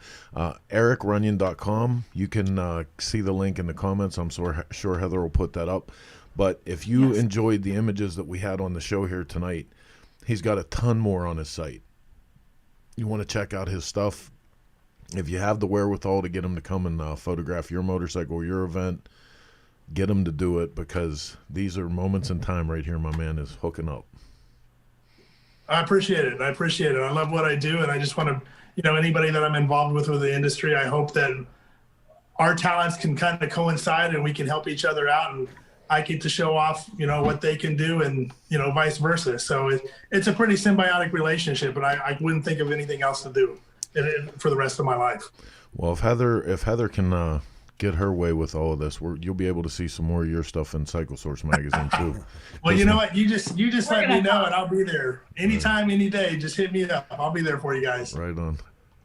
You're awesome, Eric. Thank you so much for taking your Sunday night and hanging out with us. Thank you. I appreciate you asking me for this. This is awesome. You know, and like I think we talked on the phone a couple of weeks ago. It was Chris and I said, you know, I was at Willie's and you guys were standing beside me talking. You were interviewing my buddy Jared Weems, who built that beautiful. That's right. Yeah, he built that beautiful David Mann Triumph. And you know, I was gonna say hi to you guys because we run in the same circles, but I'm not a very forward person as it is, believe it or not. So I just kind of walked away as you guys got done. But I will tell you this, Jared lives about 3 miles down the street from me, and he's building the second David Mann chopper in one of his very first prints called Hollywood Run. And so that bike will be debuted at Chopper Town. And you know, when I first started talking to him, he said, "Oh, I'm not gonna go out on this bike. I put so much into this first David Mann bike. I just want to build a rider. I want to build a daily rider, and I'm not going to go overhead on this thing." Man, as I see the bike, you know, I'll go by every couple of days and say hi to him or whatnot. This thing is going to be, it's just a mind blower. I can't wait for people to see it. Well, right on, man. Thank you again for being here with us, and yeah, for sure. Like, you're going to be in Daytona this year. Let's spend some time together, because now we've officially met. Yes. Like once you hook up with somebody, I know Chris and I are kind of like you, believe it or not. We're like, we never want to get in anybody's face, and we love what we do. We don't want to bother. There's too many egos in this industry, you know. And I just want to do what I want to do, and I don't want to bother anybody. I just want to do my thing and get out of people's ways as quickly as possible. And I don't want to meet people. I don't want to introduce myself to people assuming that they've ever really know who I am. So I just kind of keep my mouth shut and my head down, and I take my pictures and keep on rolling. Well, dude, then there's Mark. I'm a social butterfly, so don't even go there. Mark doesn't even want to talk to people he knows. Everybody knows. I go out of my way to speak to everybody. So, real nice, Chris. You're lying. You know, it's just show talk. You know what I'm saying? All right, and man. if I'm not mistaken, the Bill Dodge conversation, I was standing right next to him. I remember you talking to Bill at Willie's. Me and Jeff were right there. Me and Jeff were standing there. I remember you coming up. This was several years ago. Yep. And a friend of mine who was another motorcycle photographer, he's kind of retired from the business, but he met Bill somehow, and he introduced me to Bill right there on the step right in front of Willie's, and said, "Hey, this is my buddy. He's my Yoda as a photographer, and you know, he's a fan of your work, and you know, I just want to introduce you." And Bill just stuck out his hand and shook my hand and said, "Dude, great to meet you. Anytime you need anything, let me know." And that was about as quick as the conversation was. And 2 weeks later, I spent 9 hours in his studio, and you know, we became pretty good friends. I know he had his shop got flooded a few years back, so a bunch of us went up there and tried to help him out with his shop. And then he had that horrible accident a few months ago, so we didn't know what was going to happen with that. But you know, when I named this award the Bill Dodge, the Builder's Choice Award, I don't know if I went into that, but that's the Bill Dodge Award of Excellence. Oh, right on. And I named it after him, not just because he's a great builder, he's a great person, and he's a great example that he sets for other people in this industry. So that's why I named it what it is, and I'm real excited to see who the first person is that get this. Right on, man. Well, make sure you check it out. Make sure you check out everything about Chopper Town Live. Definitely check out Eric's work. And again, man, thanks for being on. We'll have to have you on here again real quick. Maybe what we'll do is get you to get a couple video clips for us. We'll put them together as a reel and bring you on after Chopper Town Live, and we'll do a little recap show. Yes, sir. That sounds good to me. Right on, man. All right, buddy. Thanks again. Thanks. Hey, guys, want to remind you that you're watching Shop Talk every Sunday, 9 p.m. Eastern Standard Time through the courtesy of the Dennisk Kirk Motorcycle Studio. We are going to go ahead with our previously regular schedule on a commercial break, and we'll be back in just 1 minute and 1/2. Don't go anywhere. More Shop Talk right around the corner.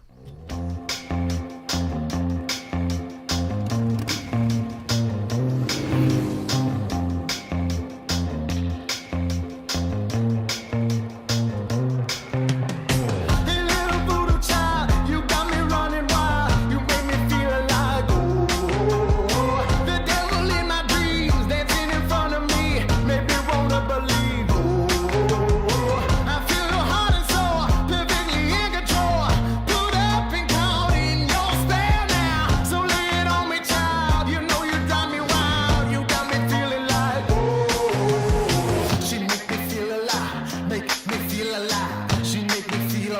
She makes me feel alive, make me feel alive.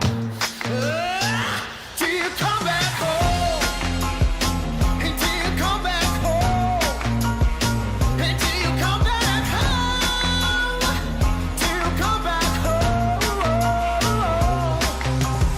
She make me feel alive, make me feel alive. She make me feel alright. She makes me feel alive, make me feel alive.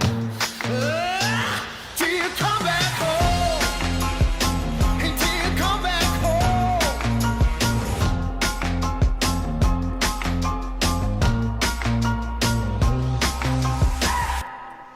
Okay, see, well, that wasn't too bad. We actually got our shit together for the second half of the show, so that's pretty good. Hey, Blondie, let's go to you for some social media. Well, who's out there? Who's watching?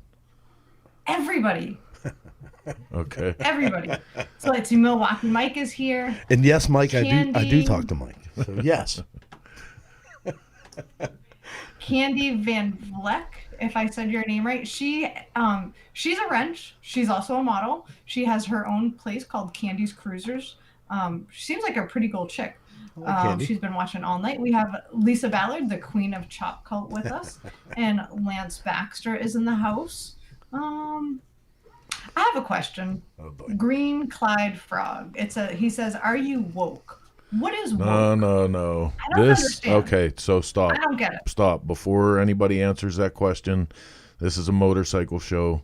We do motorcycles to get away from the real world, and we're not going to be woke or talk politics or any bullshit. So thanks for watching. I just don't know what the word woke means. If you dig motorcycles, it's aware. Are you aware? Oh. But this isn't that show. This is Cycle Source Magazine, Shop Talk, and we talk about motorcycles, motorcycle people having a good time on two wheels. Let's stick to that and bring in our next guest, who actually is coming in with us tonight to do some tech stuff. You know, we call this Shop Talk, and usually that stands for all the bullshit that you talk about around the shop, and we're going to go to an expert in the field. You were stuttering there. When Rob's coming on, you start stuttering. Our associate producer is in the house tonight. We're going to do some tech tips, so let's go in the garage and see what's up.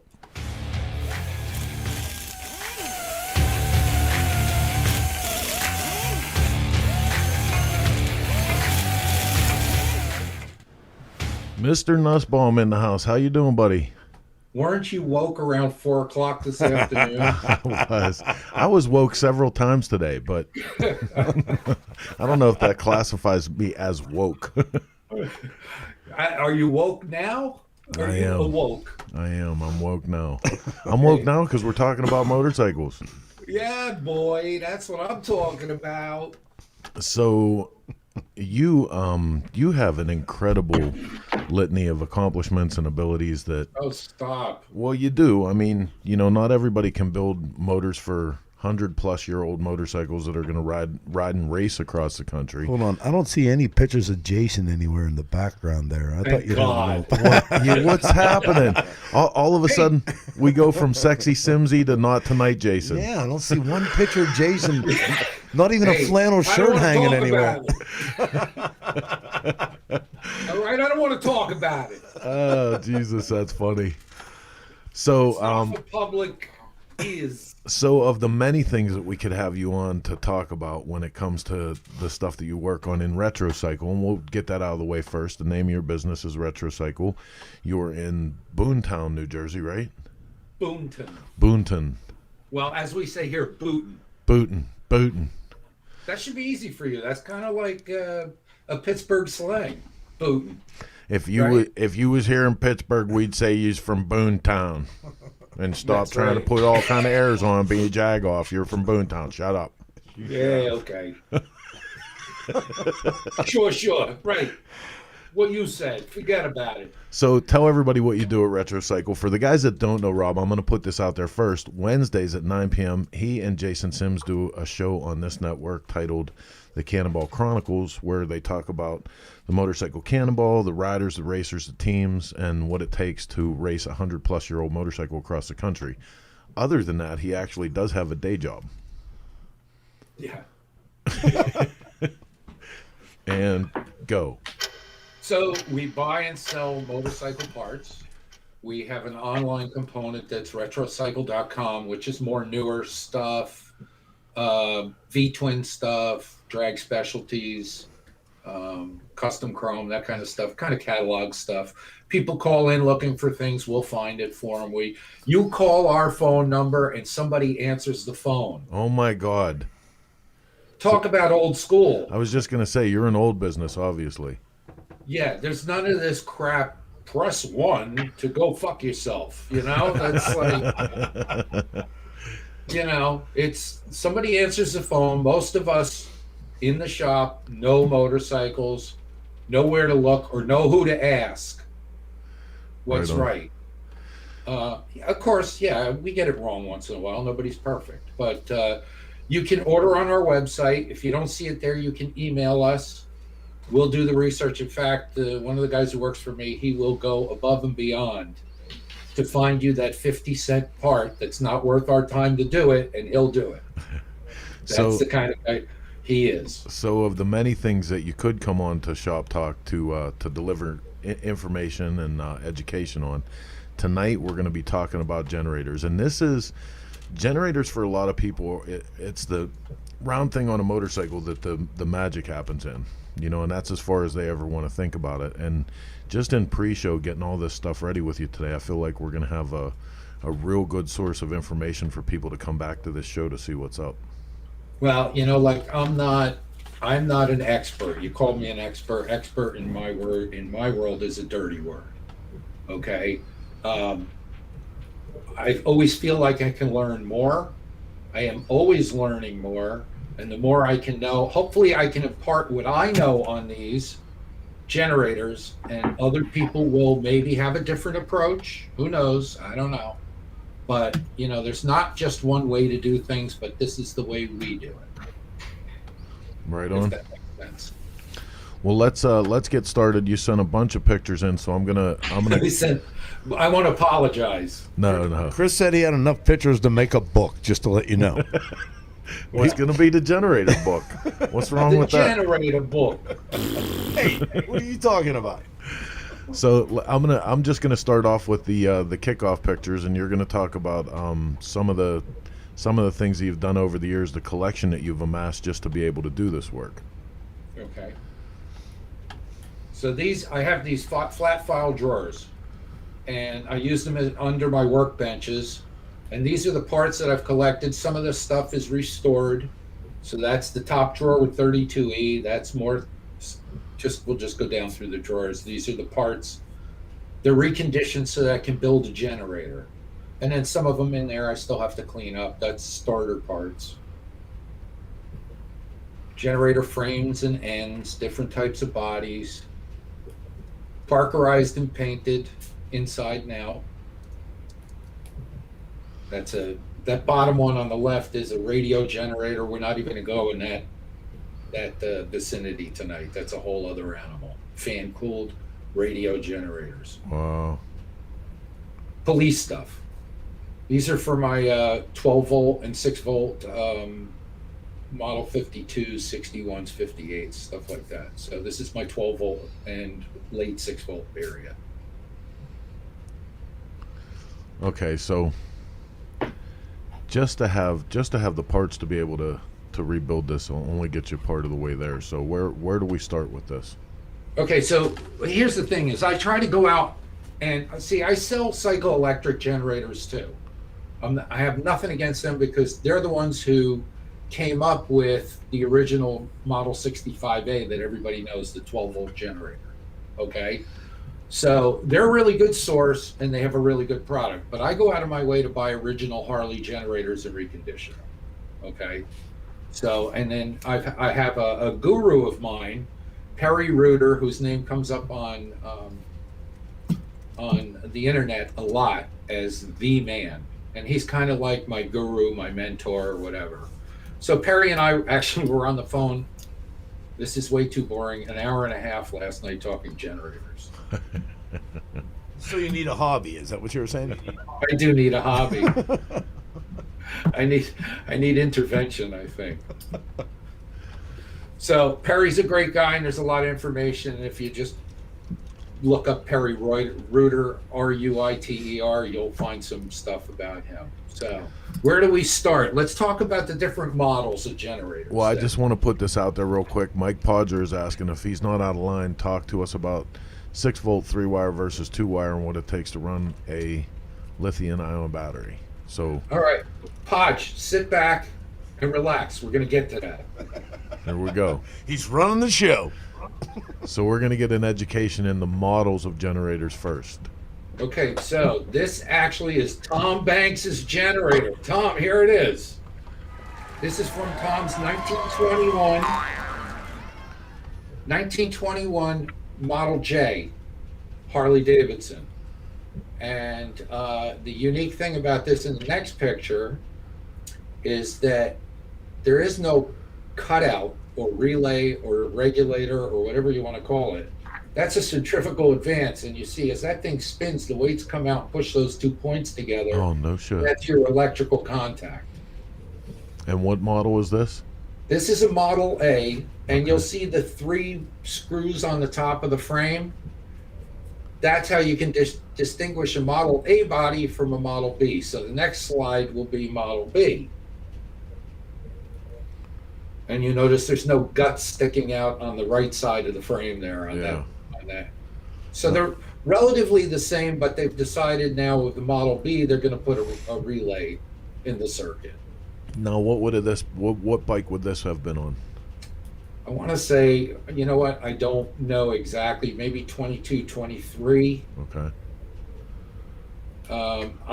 I know the models and I know the generators, but I don't know the exact year of fitment without looking it up. Being honest. So in this picture at the top, you don't have the holes for the mounting of the centrifugal advance. Okay, and you don't have the points on the back of the. Still B. This is a B. This here is your Model C, which I believe starts in 1924. And the brushes, now you see the copper segment there, that's called the commutator. The brushes are like a swing arm, the way they run on that commutator. And the brushes are what make the spark in the circuit and send the, complete the whole circuit to send the electricity out of the generator. So in the next shot, we have a lower angle of the brushes. You can see the pivot at about the 7 o'clock position. Yeah. So that pivots there and the spring holds it against the commutator. And those brushes are like a swing arm. So that's your Model C. And those are 3 brush. I actually don't have it rigged up as a 2 brush. I'm building just about everything as a 2 brush these days, and we'll get into why later. Okay. So that's a look at that.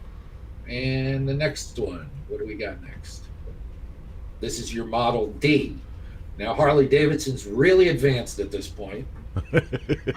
This is 1925, 26, something like that, 26 to 29, although 29 is a little bit different, but they have brass brush holders now, no swing arms, a fixed brass brush. The one at the top is the 3rd brush in a 3-brush setup. But this is your, when you get into the Model JDs, this is probably the best generator they built. And these are the ones I like to really work on. David Crum says when it gets dirty, hit it with an eraser. Yeah, I have a armature pencil that I use, which is like a stone and abrasive. So now up to this point, I'm going to ask you a question. I'm sorry. Go ahead. Up to the D model, we're still like kind of, pre-30s, early 30s Harley Davidson. Correct. So you'll see the brass brush holder, then the 2 screws, top and bottom, the silver screws. Those are Bakelite, which is like I guess today you use Delrin or a plastic, a nylon. So it's kind of a fragile, brittle insulator material. A lot of us are familiar with Bakelite from shifter knobs. Right. So there's an insulator behind that. You can see the separation of the segments. And then, so those things are brittle when they break. So we're in the process of trying to find somebody to make new insulators so we can re-rivet those brush carriers onto new pieces. Okay. And when I overhaul a generator, I put new hardware in and whatnot, clean up all those brush carriers and polish them. All that stuff. What I was going to ask you is, up until this point, that generator up to the D model, what are you looking at for a complete unit for someone to buy one of these in the condition that they would be like once you have them completely refurbished? Like, what kind of money are we looking at in these generators? I just saw one listed out of Australia for $1,150 not redone. Wow. So I don't know if that was a realistic price, and I have to go back and reassess what these things are worth because they're going up in value. Well, So I'm probably going to be too expensive because I am too expensive. well, but my point was, you know, why do we still need to have the knowledge to rebuild stuff? We were just talking about this with the, you know, the fact that we're redoing a shovel head motor in our Twisted T project this year, and we're actually going to go through the process of rebuilding the rocker arms. We're going to rebuild the rods, you know, because nobody does that stuff anymore. They just get the part number in the catalog and they have it sent in because it's so fast and so cheap and so readily accessible. But we lose a lot of the you know, the knowledge and the mechanism of doing this stuff without having to do it like we always used to. You know, when it comes to a part like this, the price of it, you know, you're going to have to find that used unit and have a good source for putting stuff back together. Okay, so is there a question there? Why are we rebuilding them? No, I was saying about the You price. might want to try and keep up with us here. about the price, that there's a justification for the price because of, you know, of what you're getting in it. You know, this is not going to be a brand new product that's bolted on the side of your motorcycle. This is going to be, you know, like the part would have exactly been as it came with your bike. Yeah. Well, I think the people who are buying this product are restoring their motorcycles or want a quality product so that they can ride these antique machines. So that, you know, I mean, I really don't know how to answer that question. You know, I'm going out of my way to rebuild them. It takes hours and hours to do generators. It's not a cheap overhaul. There's a lot of pieces in there, and the product is practically brand new or better than it was brand new. What's the average price of like a rebuild of, say, one of the A's, or, you know, of the A's? I mean, is it it's apparently an expensive rebuild. You have to make or remake a lot of the product, correct? Yeah, I would say it's probably in the neighborhood of $1,000. Yeah. So, and I guess there are guys out there who are cheaper too. I don't know. I can't speak for anybody else's work or pricing. let's go on and talk more about models. I had heard about, what was it, the F model generator? What do you know about that? The F model generator, that came off of the later single, and it looks like a JD generator, except see those two terminals on there? Uh-huh. So the F model is a little bigger in the body. It's a little longer generator, and I'll be working on one soon. We don't know if the base height to the center of the armature is the same, but I'm going to have two to put side by side and compare. And we think a lot of the 32, the more modern 32E generator components will work in this generator. So it's on the outset, and this is the only picture I have because my friend Dave Courier from the Cannonball sent me this picture yesterday, and we're going to get to play around with it a little bit. It looks like the bearing housing's a little bit bigger. So F model is unique and rare and was used on the B and C model singles. Oh, right on. I had noticed that Cindy had asked if it's, first off, she had said, don't ride what you can't fix. And thank God a lot of people can't fix what they ride, because a lot of us shops would be out of business, first off. Is it a higher performance product, or you do bring it back to Stock spec. To a stock spec? I can do it either way. Yeah. And what would the purpose be for? A lot of people ask me what's it going to cost to rebuild my generator, and try to use the old builder's analogy, and not to be an asshole about the whole thing, but the builder's analogy is, okay, so you're building a house and you want to know how much it's going to cost. Do you want Home Depot windows, Pella windows, Anderson windows, or what? What do you want? So do you want it restored, or do you want the patina on it? All right. And how far do you want to go? The basic cost is I charge $300 to $350 for a tune-up on the generator, and then the parts are extra. I know. So that includes a tune-up on the armature, undercutting the commutator, new bearings, new seals, and cleaning the thing thoroughly inside and polishing up all the brush carriers. What if they would want this high performance or higher producing? I mean, what would it be for? Lights? I mean, you don't see many people taking these bikes and putting radios on them. You know what I mean? Like, so this is a good point at which we can talk about 3-brush versus 2-brush. The original generators were a 3-brush, and Chris, if I hate to do this to you, but there's a picture that shows the charging curve. That 3-brush is a more antiquated, less efficient charging system, and the way these generators charge in a 3-brush with a relay, it's like an on-off switch, and it's not very efficient. And so here's the comparison chart. So we'll upgrade to 2-brush because it's more efficient. So on the left shows your idle going up and your amps charging rate. Okay, that would be your 2-brush. So right off idle, it goes to maximum charging value, and it holds it steady throughout the RPM range. In a 3-brush, as you come off idle, it climbs fairly quickly, but it hits a peak. And then as your RPM increases, it starts to drop off. And as it drops off, so does your efficiency in charging.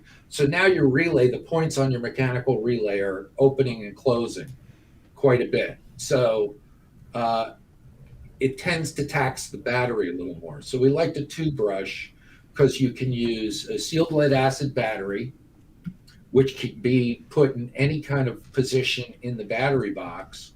They come in all sizes and shapes and all amp hour ratings from, it's actually the same battery that's in your exit sign lighting in most commercial applications. Right on. So it's a cheaper battery. So in the long run, it winds up being cost saving.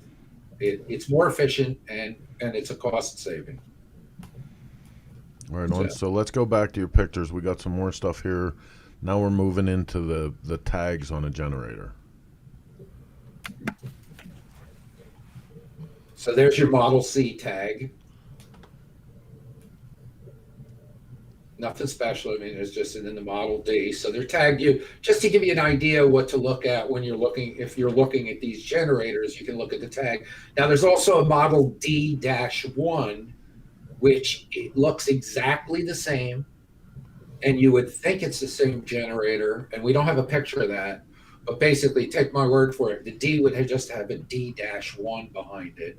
That's for a Model B single, and since it's a single cylinder, the gear that drives the timer is different inside. We've discovered that guys have put Model D1s on their bikes and can't figure out why they can't get it running. In a JD generator, the timer runs off the generator instead of the gear case. So the timer sets in the JD generator, and if it's not synchronized properly because it's a 6-segment gear versus a 4-segment gear, you're not going to get that bike running. Hey Rob, you'll have to forgive me. You asked me in the beginning to run the motor running video. Yeah, let's do that. You want to do that now? Yeah, sure. When a customer brings us a generator, we need to test it. So we do that by motoring it. And we take a couple of jumpers and we hook them to the negative terminal and one to the frame. And then we hook another one to the negative terminal and we go to the F terminal. Now this is a 2-brush generator, so this is how we do it. And then the final hookup we do to the A terminal or armature and hook it up to the positive side of the battery. and then I'll turn it so you can see it's turning, and it should be turning clockwise when you look at it from this way, or counterclockwise when you look at it that way. So you can see that's turning counterclockwise. So this is wired properly and working okay until we put it into the test bench to really test it out. But that's showing that this has potential. Right on. So I had a question because I watched this video in pre-show. What would make it run backwards? If the wires from the pole shoes were reversed. Oh, right on. And you're using an exit light battery for that, are you not? Right. I wanted to point that. Thanks, Mark. I wanted to point that out, that was one of those sealed lead acid exit light batteries. So if you first off, it runs faster than that, correct? Normally. So, right. But if you put a normal, like a standard bike battery, would it run it faster, or you just use that just for its, your... That's just a motor. So test. A generator is actually a motor in reverse. Right. Okay. So if you take a, let's forget about magnetic motors for now, because that's a whole other can of worms and we don't use those. So this is a standard mechanical generator with brushes. So it works like a motor. You put the juice to it backwards. Interesting thing though is it still rotates the same direction, whether you put juice to it or you take a juice out of it. Yeah. Huh. Yeah, because the direction of the wiring for the current. Now, another thing to address at this point is people have talked about polarizing a generator, or the other word's escaping me because I'm old now. So, well, polarizing a generator is telling the field coils which one's positive and which one's negative. And we started a bike the other day, and the regulator didn't show any charging. I said, we took the battery out. It's been out for a while. We need to polarize it. Polarized it. Everything worked fine. So, and polarizing is, and you only do that with a 2-brush generator. You do not need to do it in a 3-brush generator. And there are going to be people out there who are going to say, yes, you do, but you don't. I'm telling you, you don't need to polarize a 3-brush generator. So go ahead and, flash. Roger Green, thanks. Flashing a generator. Yeah, there you go. Polarizing, flashing. So so let's go back to the pictures of the models, because we're still not done working through the models, right? Right. So that's a Model 30. This is the next generation after the JD generators. Looks very similar to a 32E, but there are no terminals on this generator. So in the next slide, you can see more of this. Now, on a 32E, they've cast all that stuff behind the screws and whatnot. And in the next model generator, they've cast that into the body, and there's no need for this stuff anymore.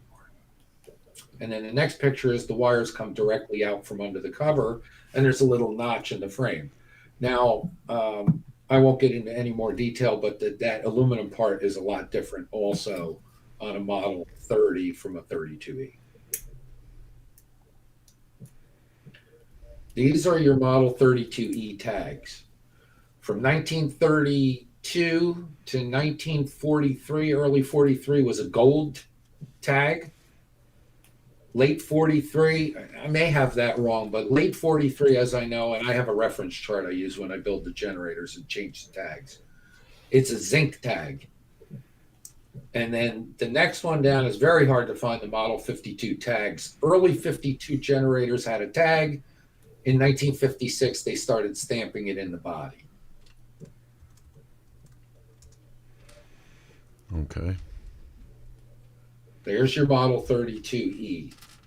And this is, I haven't tagged it yet. So this has sealed bearings and is rebuilt. And I have, again, this is wired 2-brush.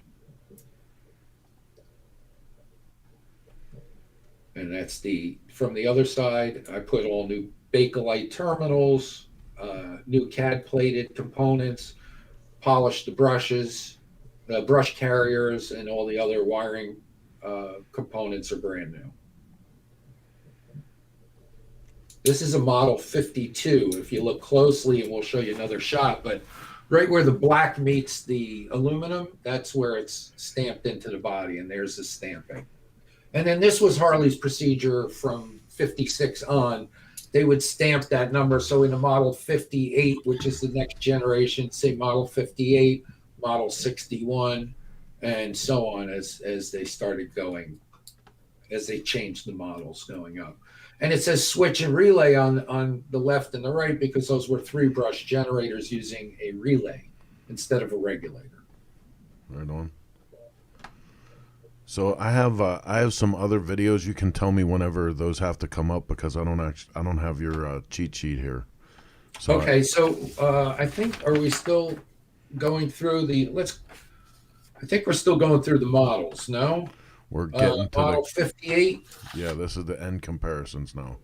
Okay, so model 58 had a grease cup. That's the one on the right, and a bushing instead of a bearing. The one on the left, they did away with the grease cup and they put a Torrington roller bearing in there. And then the next shot should be the inside. That's the one with the bushing, the model 58. And the casting number shows a -58, so that helps identify it. And that bushing on the armature, that shaft would be, I think, a little bit smaller than the 58 or the 61 armature.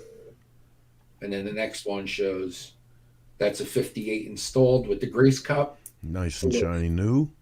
Little flip up grease cup, and you put your grease or oil in there to oil the bushing and the armature. With a little tiny grease shovel, Mark. Right.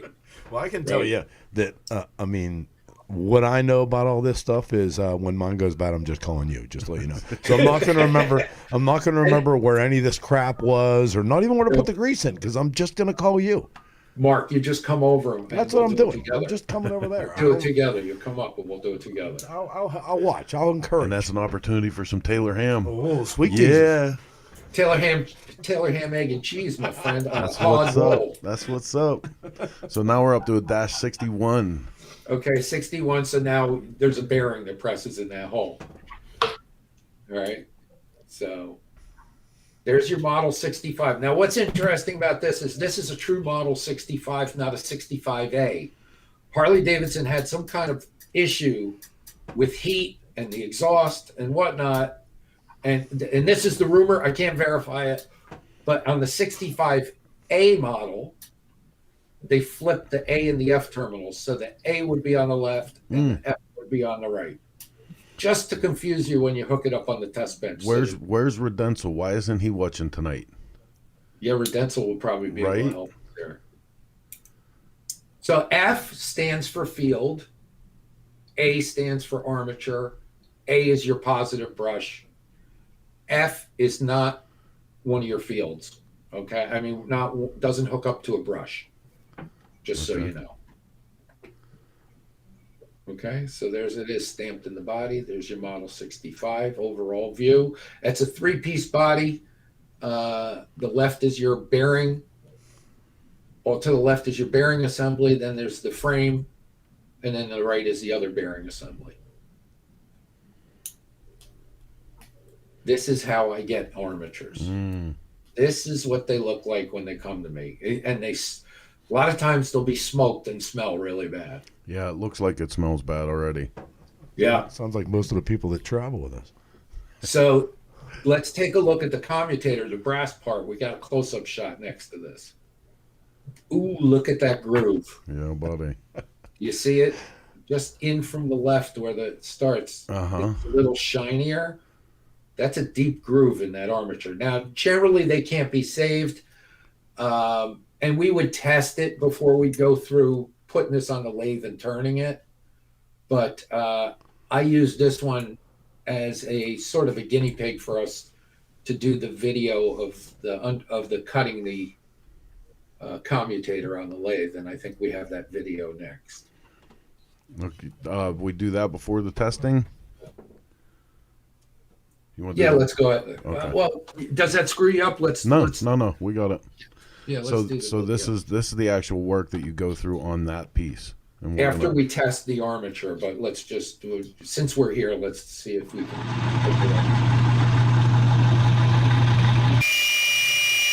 high-speed video.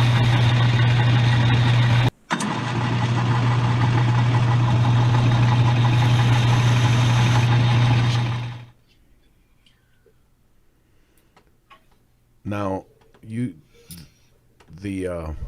That I don't recommend that speed for cutting the armature. no, I wanted to tell everybody that was to save a little bit of time on the amount of times that the armature has to go around to get that thing turned down on the lathe. We sped up the video. That was my bad. I No, did that's that. okay. That's okay. It was fun. So when you get it out of that process, this is what you end up with. That's right. Got a nice smooth armature there. Now I used a sanding block like people use for sanding drywall. Mm-hmm. You can get them at your paint supply store, and it seems to do a really nice job of cleaning it up. Now, So- when you do that, the brush tension, you don't have to worry about anything because your brushes, the tension holds it against them anyway, correct? As long as you don't there's take a lot spring. of that material off. I'm sorry, say that again. As long as you don't you can't take a lot of that armature material off of there, correct? I mean, Well, as long as you've got copper showing in room between the segments, you can take it down quite a bit. oh right, you can take it all the way down to the segment, the separations, and it'll still work just as long as you don't have a solid run, because that's what the conductor runs through, correct? Right. Well, yeah, and you don't want to have too much of a gap. You don't want to take it down so far that the brushes are hanging halfway out the carrier and rattling. Right. So you want to be careful there. So, what else do we have? We're going to test the armatures now. Yeah, let's go through the testing. We kind of skipped ahead a little bit, but Okay. So, when we test an armature, we're going to test for continuity, and you'll see a little light in the bottom of the frame. Okay, so what we do is we test from the frame to the center of the armature. This is testing the commutator. We'll talk about it a little bit, but you'll see if the light is on in this procedure, you're good. If that light goes out, it's no good. Now it will go out momentarily between the segments. This is testing the frame, making sure there's no short between the frame and the center arbor. Okay. Then we also test it against the segments and make sure there's not a short directly to the segments. Then we test the segment to segment continuity.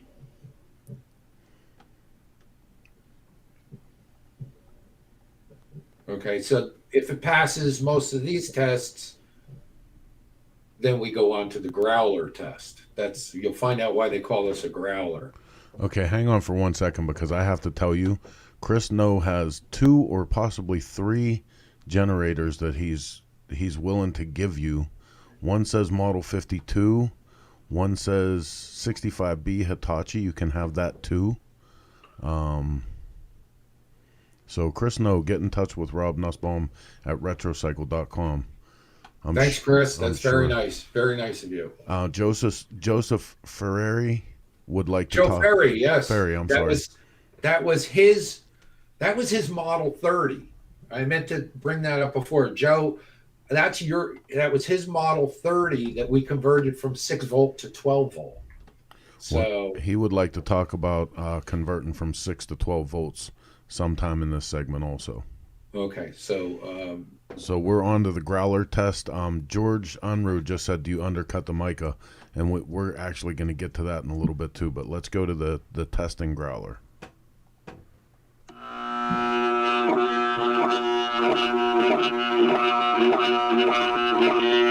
this is a good generator. This is a no good generator. So, and I'm going to play that again. First, tell everybody the difference between the good and the no good, and I'll play that one more time for them. Okay, so the growler magnetizes the armature, and as you rotate it through the growler and it's running the field through the armature, if you hover that hacksaw blade over it as you're turning it and it doesn't get sucked down to the armature, then you have a good armature. Go ahead. And then if it does stick, I'm not seeing it on the screen. I don't know if it's going It's out. sticking now. So if it does stick and it gets magnetized down to the frame, then there's a short, and that armature needs to be rewound or replaced. Right on. Okay, so from that point, do you want to go to the undercutting now? Sure. Okay. Because after we turn the commutator down, you need to undercut between the segments. And this kind of answers what Mark was asking about, Right. and what George Unruh was asking. Right. Also, some high-speed video coming up. Well, because there's like I don't understand 300. what takes so long. There's like It goes so fast. Yeah, this doesn't look like that work is that hard, Why Rob. does it always take you so long, Rob? Whenever these videos are going really fast. What a pair Mark, of ball that's busters. That's my favorite question. What takes so long? And anybody who has a shop can relate to what takes so long. Why does it cost so much? It's only a generator. It's only a generator. It's one of the smallest parts on the bike. Yeah. Okay, so we've already gone through the 3-brush versus 2-brush comparison chart, Right. but I have the HD service bulletin to bring up. And let's talk, because that relates to the 3-brush versus 2-brush. So let's bring that up. Bring 3-brush versus 2-brush, or which thing up? No, the HD service bulletin. Okay. Well, look at that. Would you look at that? Conversion of 3-brush generator to 2-brush generator for greater output. Harley Davidson service bulletin of 1961, showing you how to rewire your generator for greater output. Greater hallway vision. In 1961. Yeah. Okay, so in 1958, they went to 2-brush. Actually, maybe 1952 on the K model, but anyways, they went to 2-brush. They realized it was a better system. The voltage is now going to be regulated, so that's why they did that. And then so they recommended regulators to use with this system. Right on. Okay, so Now I'm lost. here we are. Oh, so then we go through all this stuff and we test it. We put once all the armatures all cleaned up, we put it back on the growler and do all those tests again, All right. which we can do pretty quickly after that. Okay. These are our replacement regulators. These look just like the 3-brush relays, but they're actually a regulator. They cannot be used in a 3-brush system. You have to have a 2-brush system. But when you put the cover on them, nobody knows the difference.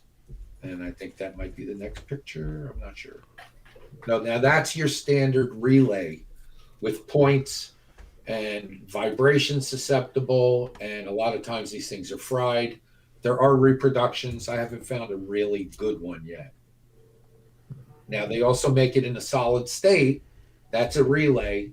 And it's basically just a diode in there that restricts the flow of the Oh, Walter Coro, comment of the night. Looks like an old Buick horn relay. That's priceless.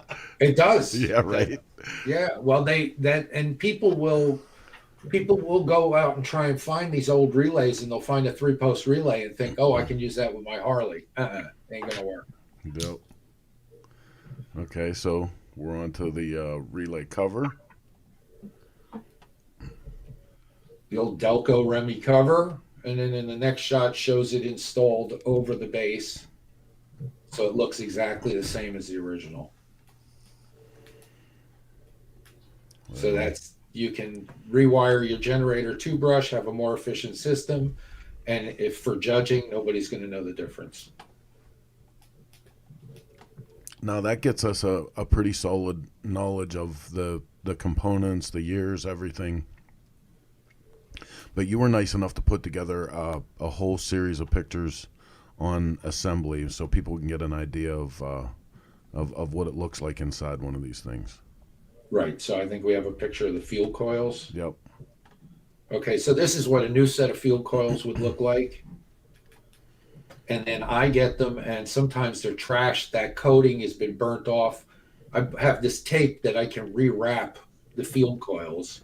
And sometimes I will take the time and rewrap an original set of field coils as long as there's not a short. I do a continuity test on the field coil, check the resistance rating on the field coil, and then this is what it would look like after it hasn't been laying around the shop a while and bumping into dirty field coils in the same drawer. That would be nice and white, but who cares because it's inside the generator. Okay. All right. So those are new ones from one of my suppliers. So starting with the field coils again, we're going to go to the through the assembly. Right. So there's your tape. There's the other field coil, and my bad. Hang on.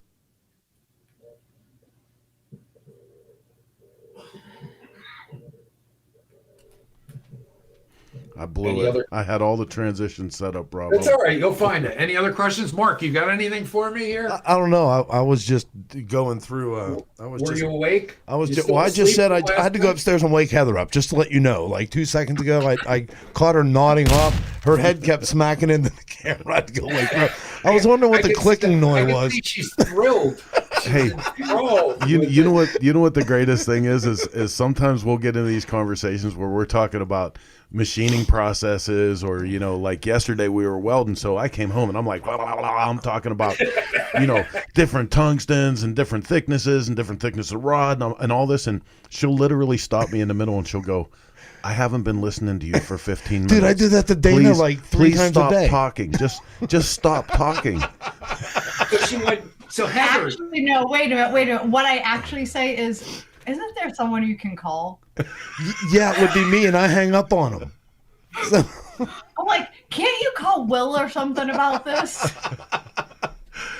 Oh, ladies and gentlemen, let me ask you something then.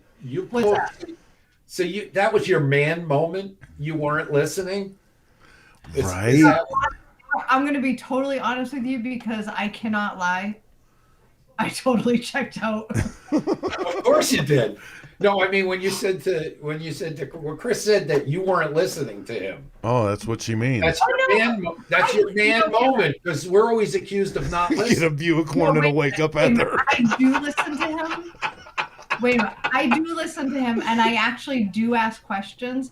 But there's a certain point where he gets so technical. I'm just like, you're speaking a foreign language to me. Like, don't you want to have an intelligent conversation that somebody can actually respond with something? Otherwise, I'm like, yep, wow.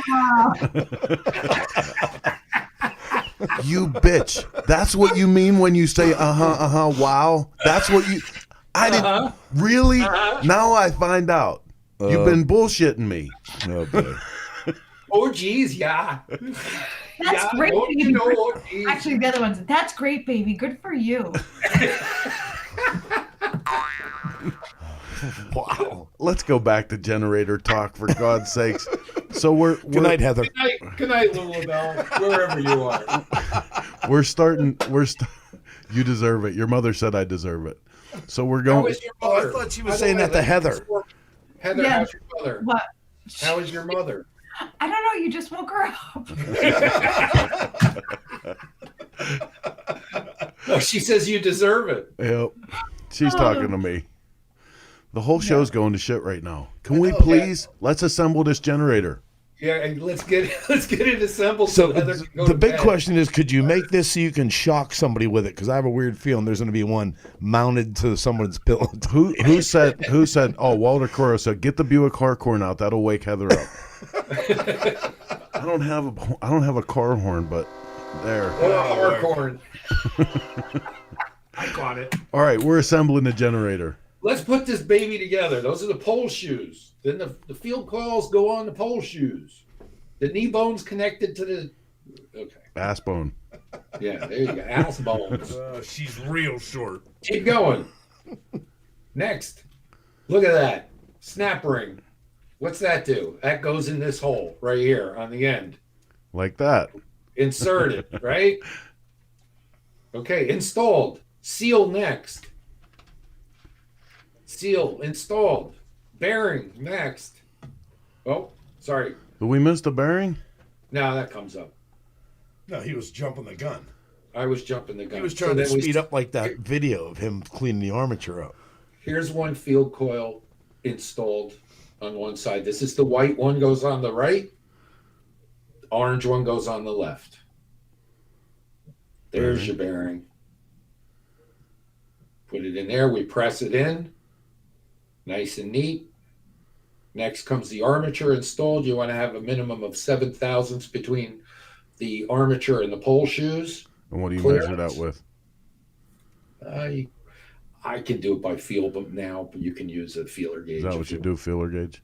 Yeah. Basically, you want to have it rock in there just a little bit so it don't, And we pull down those pole shoes. A lot of times that's trouble, getting them to pull tight enough to get that armature in there. Mm-hmm. This is the difference between a Model 52 and the earlier 32E generator frame ends, the commutator ends. On the left, you'll see a slight bump just above the holes in the foreground. And on the right, you'll see it's flat straight across. Rich Brown, who also does generators, been doing them for years and years and years. He actually told me about this, and thanks to Rich Brown for all that. I appreciate that. So there's a top view of the Model 52 commutator end. And there's your 32E saying, wow. This is how I get the brushes, the brush holders when they show up for a Model 32E. Greasy, dirty. That's exactly how we got a shovel head off of Jason Sims. Listen. Just like that. Greasy, dirty. Yeah, I love it, but I'm just saying. Yeah. Not hating, just saying. Not hating. Haters gonna hate. So we throw them in the glass bead machine. They go in the basket, so we don't lose them in the bottom. Nice. This is how they look when after they're blasted. We clean them up a little bit, polish them, and then they look like that, nice and shiny. And then these are all the components for the commutator end that has to be put together. Gaskets have to be in the right spot. Brush holders have to be in the right place. We tap all the holes out. And then we assemble the commutator end. So do you cut your own Bakelite out for that, or you have a... No, you can get that whole kit from Colony with with the posts, the nuts, the washers. I don't know if the gaskets, I don't think you get the gaskets with that kit. And then the Bakelite pieces. And then there's insulated bushings that go in the hole in there so those posts don't touch the metal. Yeah. Okay, so then these are the other components for the end. So what you have is the bearing shield, the bearing holder, the gasket, the thrust washer for the bearing, the two frame screws that hold the two ends of the generator together, and the nut and the washer that go on the other end to tighten the whole thing down. And that should be coming up. So that goes in there, then your washer goes in, then the bearing goes in, then the gasket goes in, and then we try and tuck the wires away behind the frame screw. I think maybe the next shot shows the frame screw installed. Well, that's coming in from the other end with the frame screw, the long frame screw, and that shows the wire tucked behind the frame screw so it doesn't come down, hit the armature, and short out. And then this is with getting the wiring nice and neat in place where it's supposed to be. And then the brushes get in. Oh, and then we start doing the end play on the armature. There's a bearing. Let's wake Heather up again. So then there's also a Bakelite washer that goes in there on top of the first shim. And then we put some more shims in after that. I think did you lose the picture? There we go. So we get the shims up to nice and level with that shield. Then we install the bearing on top of that in the carrier with the gasket. I use an awl to locate the hole because that thing will rotate on you. And then I put the two screws in to hold it in place. And I take the awl out, put the other screws in. I put it in the press it down, all nice and tight together. Tighten the three screws. put the nut on, tighten that down, and that's not the finished product because I don't have the third brush on it, but that's good enough for the test. We put the brushes in, take the brushes, we install them in the proper location, and now we're ready for a test with the brushes in place, and we're back to the field coils. That was me. I was coming around. Oh, that's my fault because of where they were. But. So this is something that I want to talk about because I Hold know. On. All right. Heather made me on. I know a few guys that do this work, and it seems like one of the things that you have to be able to do this work is actually build your own test bench. Bazinga. So listen, look at you. Look at you with the segues, huh? Well, I'm just saying because Kiwi Mike turned me on to a cat in Australia, and just the machine that you have to build to test these things is too much for me. It's too much wiring shit for me. So when you sent these pictures in today, I was like, oh, you're one of those. Didn't we saw this once before when he was on What's in Your Shop, right? Yeah. Didn't we go through this? He took us past it. So this is your test bench. Yeah, I built this box. Needless to So say, this is a motorcycle. His trailer doesn't have lights on it. Just to remind you. This is what? Your trailer doesn't have lights on it. Just to let everybody know. Not anymore. No, the big dog motorcycle doesn't have lights on it anymore. I needed a box that I could take over to the bike, and regardless of what generator was on it, I could test the generator while it was still in the bike by just disconnecting it from the bike and hooking it up to this box. Uh-huh. So it's like, okay, so now I need one that's got those 3-brush or 2-brush, 6 volt or 12 volt. And I spent a few days designing this thing and building it and putting it together. So this is the front side of it with all the switches and toggles and bells and whistles. This is the side that you hook up to the generator and the battery. And then that's the front side of it with 6-volt headlight or a 12-volt headlight. Right on. So basically it simulates a motorcycle electrical system minus the coil in a box. So, okay. Yep. Walter Curro says, how about a meter? Didn't we have the meter on the other side, right?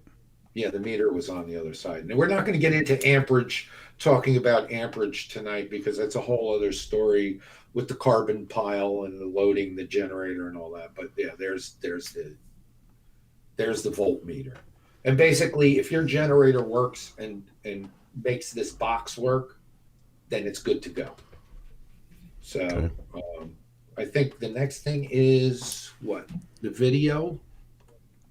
Yeah, The this test was box. this is your test procedure video, and this I want to say a very special thank you to Rebecca Cunningham for putting this Yes, together. Rebecca. Really, definitely. She saved us on this one. Okay, so what we have here is a test box that simulates what goes on in the motorcycle. So I can take this over to the bike, it lifts off, and I can test your generator right on the bike. But I use it on the test bench to test the generators that I've finished. And I have a Model 52 2-brush generator in the cradle right now, ready to go. So let's test this generator and see how it goes. So I turned this on to 6 volt. I turn this to 6 volt, and I'm already set to 2-brush. I turn the machine on, and I have 6.5 volts. I'll turn the lights on. That's the low beam. High beam. I have just under 6.5 volts, about 6.4. Back to low beam. I can test the brake light. Turn the lights off. I'm back up about 6.6 volts, and this generator is working fine. So we've got a good generator here. Okay, I'll go and shut the machine off now. I'll turn the box off, and that's it. This generator is good to go. All right. What he said. So, we're having some fun at your expense making jokes and stuff, but this is That's cool. Listen, you got to have a thick skin to be in the motorcycle game. Trust me. I mean, Well, and I just want to make sure that you know how much we appreciate it, because it's not like you can have, you know, just anybody show up and have a, you know, a whole tutorial on generators, how they work, how to fix them. And that goes in anything, though. I mean, you have guys. There's so much more to this that you know. I mean, that's actually a Reader's Digest version of the whole thing. You know. Yeah, you have guys like I had a shop for automotive shop for a long time, and man, I took alternators off and I never touched them. I handed them to my buddy Bill, and just like with you, there's so many guys that, not that I couldn't rebuild those alternators. I obviously couldn't have done one of these. It was out of my realm at that time. But to drop it off to you, and when you come back, you know it's going to work. You're not going to have an issue. That's worth its weight in gold after you rebuild the motor or redoing whatever, however. And, you know, I think that's what I was saying earlier, too. You might have misunderstood me, Rob, but trying to make the point about it being worth the money to have somebody that does this work, I was really trying to make the point that it's almost a disappearing art, because when we were young, like Mark is saying, it was never a question. Generator, alternator, we had a shop down the street that you ran that thing down and they did all the work, because they did 3,000 of them a month. You know what I mean? And there's not those kind of places anymore. They're disappearing, you know, and it's important whenever you have, because even buying something new, you know, you can buy, like you were talking about, psychoelectric and stuff, but if you're going to get that, especially some of those older models like that, if you're going to get that thing for your vintage motorcycle, you do want to keep it, you know, in that original frame and with the tags and everything. Like that's crucial for a lot of these guys that are in the old bike game. Absolutely. Michael, Milwaukee Mike wants to know about converting 6 to 12 volt, and I don't know specifically what he wants to know is, I guess, maybe the advantage. I think the advantage of running 12 volt mostly is that the availability of light bulbs and coils and points and things like that are more readily available, as far as being able to run to a chopper shop or an auto parts store or something like that. So I know a lot of people think brighter lights, and I did too, but basically I'm finding that with the LED headlights and whatnot, that makes a difference. The idea is to keep your amperage down. These regulators that I have regulate at less than 10 amps. It's 10 amps is the peak limit on it, and then they cut out, which is a nice feature because they have a safety built into them. But the thing of it is you want to make sure that the load on your system is not higher than 10 amps. And you would think with 12 volts, well, you cut the amperage in half by going to 12 volts. But it seems like the quartz and the halogen headlights, for some reason, just suck up the amperage. So it's very important to know what you want to do with these before you run these generators. I hope that answered your question. Well, he actually came back and said, in the same body, if you have 6 volt, can you change parts to do a 12? So I think he's asking, is it possible to change keeping that look, that original piece, and putting a 12 volt in a 6 volt? Okay, so what I do with the 32Es, and I did with the Model 30, is I made it a 12 volt system for the customers in the original body, yes. Oh, okay. Well, there you go, Mike. There you go. All right. Well, listen, man, I want to thank you again for coming on and doing this. We actually have one comment up so far from Rob Lations, who says that this has been the best tech talk he's seen online so far. So, well, I hope is everybody else awake? Is anybody out there? Hello. So,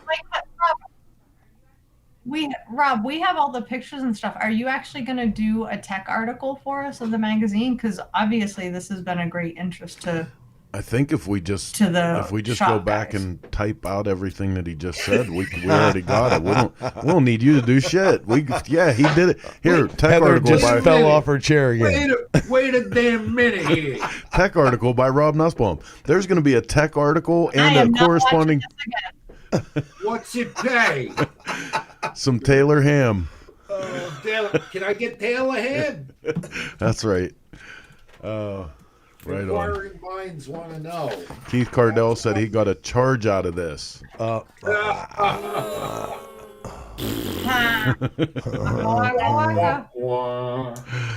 All right, man. Just what this show needs, another comedian. Make sure you check them out. Like I said, it's retrocycle.com. You can see them on social media, everything too. But you got a charge out of it. The whole show. We're really hoping that we get up there and get some time with the motor guy too, because. Jeez, I hope you would. I mean, I'm trying to work that out. Yeah. Man, God willing, the floodgates open up, man, because it'd be really nice. Yes, sir. Yes, sir. So Booton, New Jersey. Booton, thank you everybody for bearing with us on this segment. I really appreciate you tuning in. Appreciate all of you who watch all the shows on the Source Media Network. We really love seeing all these viewers that we see from week to week. And tell all your friends, bring them in. This is really getting to be exciting, the Cycle Source stuff. And you can check out Rob and Jason Sims 9 p.m. on Wednesdays for the Motorcycle Cannonball Chronicles. Hump Day. And I think we're gonna cut you loose, man, and we're probably gonna wrap up for the show. So thanks for being here again. Thanks to all of you guys. Thanks to Chopper Town, everybody at Cycle Source. Shop Talk, 90 to 120 minutes, closer to 120, actually over 120 tonight. But we want to thank you guys for letting us into your headspace. Thanks to Dennisk Kirk for letting us use the studio for the night. Get to some more news and stuff next week, I promise you guys. But we had too much good stuff to get to, so we went a little bit over on that. But over. Let me look and tell you who next week's guest is. Go ahead. Oh boy. Who is it? Who is it? I'm looking. I said, let me look. All right, I'll do it. Oh, we have the guys from Paint Huffer. Nice. Oh, cool. Yeah, Paint that's Huffer cool. Metal Flake. I'm in on that. That's going to be cool. That's my jam, boy. You give me a little fitty. That's right. I'm in. Little Dude, fitty. I've actually been watching their some of their Metal Flake, and their flip is like crazy. Like the stuff them dudes throw up on Instagram, really. I'm super interested in a lot of that stuff. So yeah, we got a lot of great guests coming up, man. I know. Can I run down the list a little bit? Yeah, go ahead. So people can set their calendars. Yep. So we have Paint Huffer, Metal Flake next week. The week after that is we have the De Haven. They are a new motorcycle gear riding apparel product that just launched. Super nice people. I think a lot of you will recognize at least Aaron from his previous endeavor. After that, we have the guys from Barnstorm Cycles. They're super cool. And then following that, to round out February, we have Jace Hudson from Fast Life Garage. So we've got some great shows lined up. I've been waiting to get Jace on here for a good long time. He was one of, believe it or not, I don't get interviewed that very often. And he was one of my first podcast interviews. Like, other than Forever Two Wheels, he was one of my very first. Dan. Yeah, Danger Dan too, but Dan came out after Jace interviewed me. That dude, that Danger Dan cracks me up. That dude is fun. He is, man. He's a rolling him. circus, man. Yes, I love it. I love it. He's all real. That's for damn sure. All right, man. Listen, until next week, you guys get out into the garage, do something. If it's too cold to ride where you're at, like it is where we are, do something. The heat's in the tools, I promise you. Again, to Austin Andrella, thank you so much for having me and Mark up. We learned so much. Nancy Weems, the build is going great. We're getting ready to get back into the second part of the Shovelhead build with Rich Petoniak up in Springfield, Massachusetts. Oh, and we're going to pick up a donor bike this weekend. Yes, that's right. For another super secret undercover project. Tell them what kind of bike, Heather. It is going to be a 1988 FXR. Yeah, buddy. And we're not making that one into a 70s chopper. I promise you, something different. Now for something completely different. All right, so we're going to cut you guys loose. Thanks for being here with us and taking the time to watch Shop Talk. Remember, support everything on Chopper Town because it's good people doing good stuff. Until next week. We'll be back. Same chopper time. Same chopper channel. Bye, Felicia.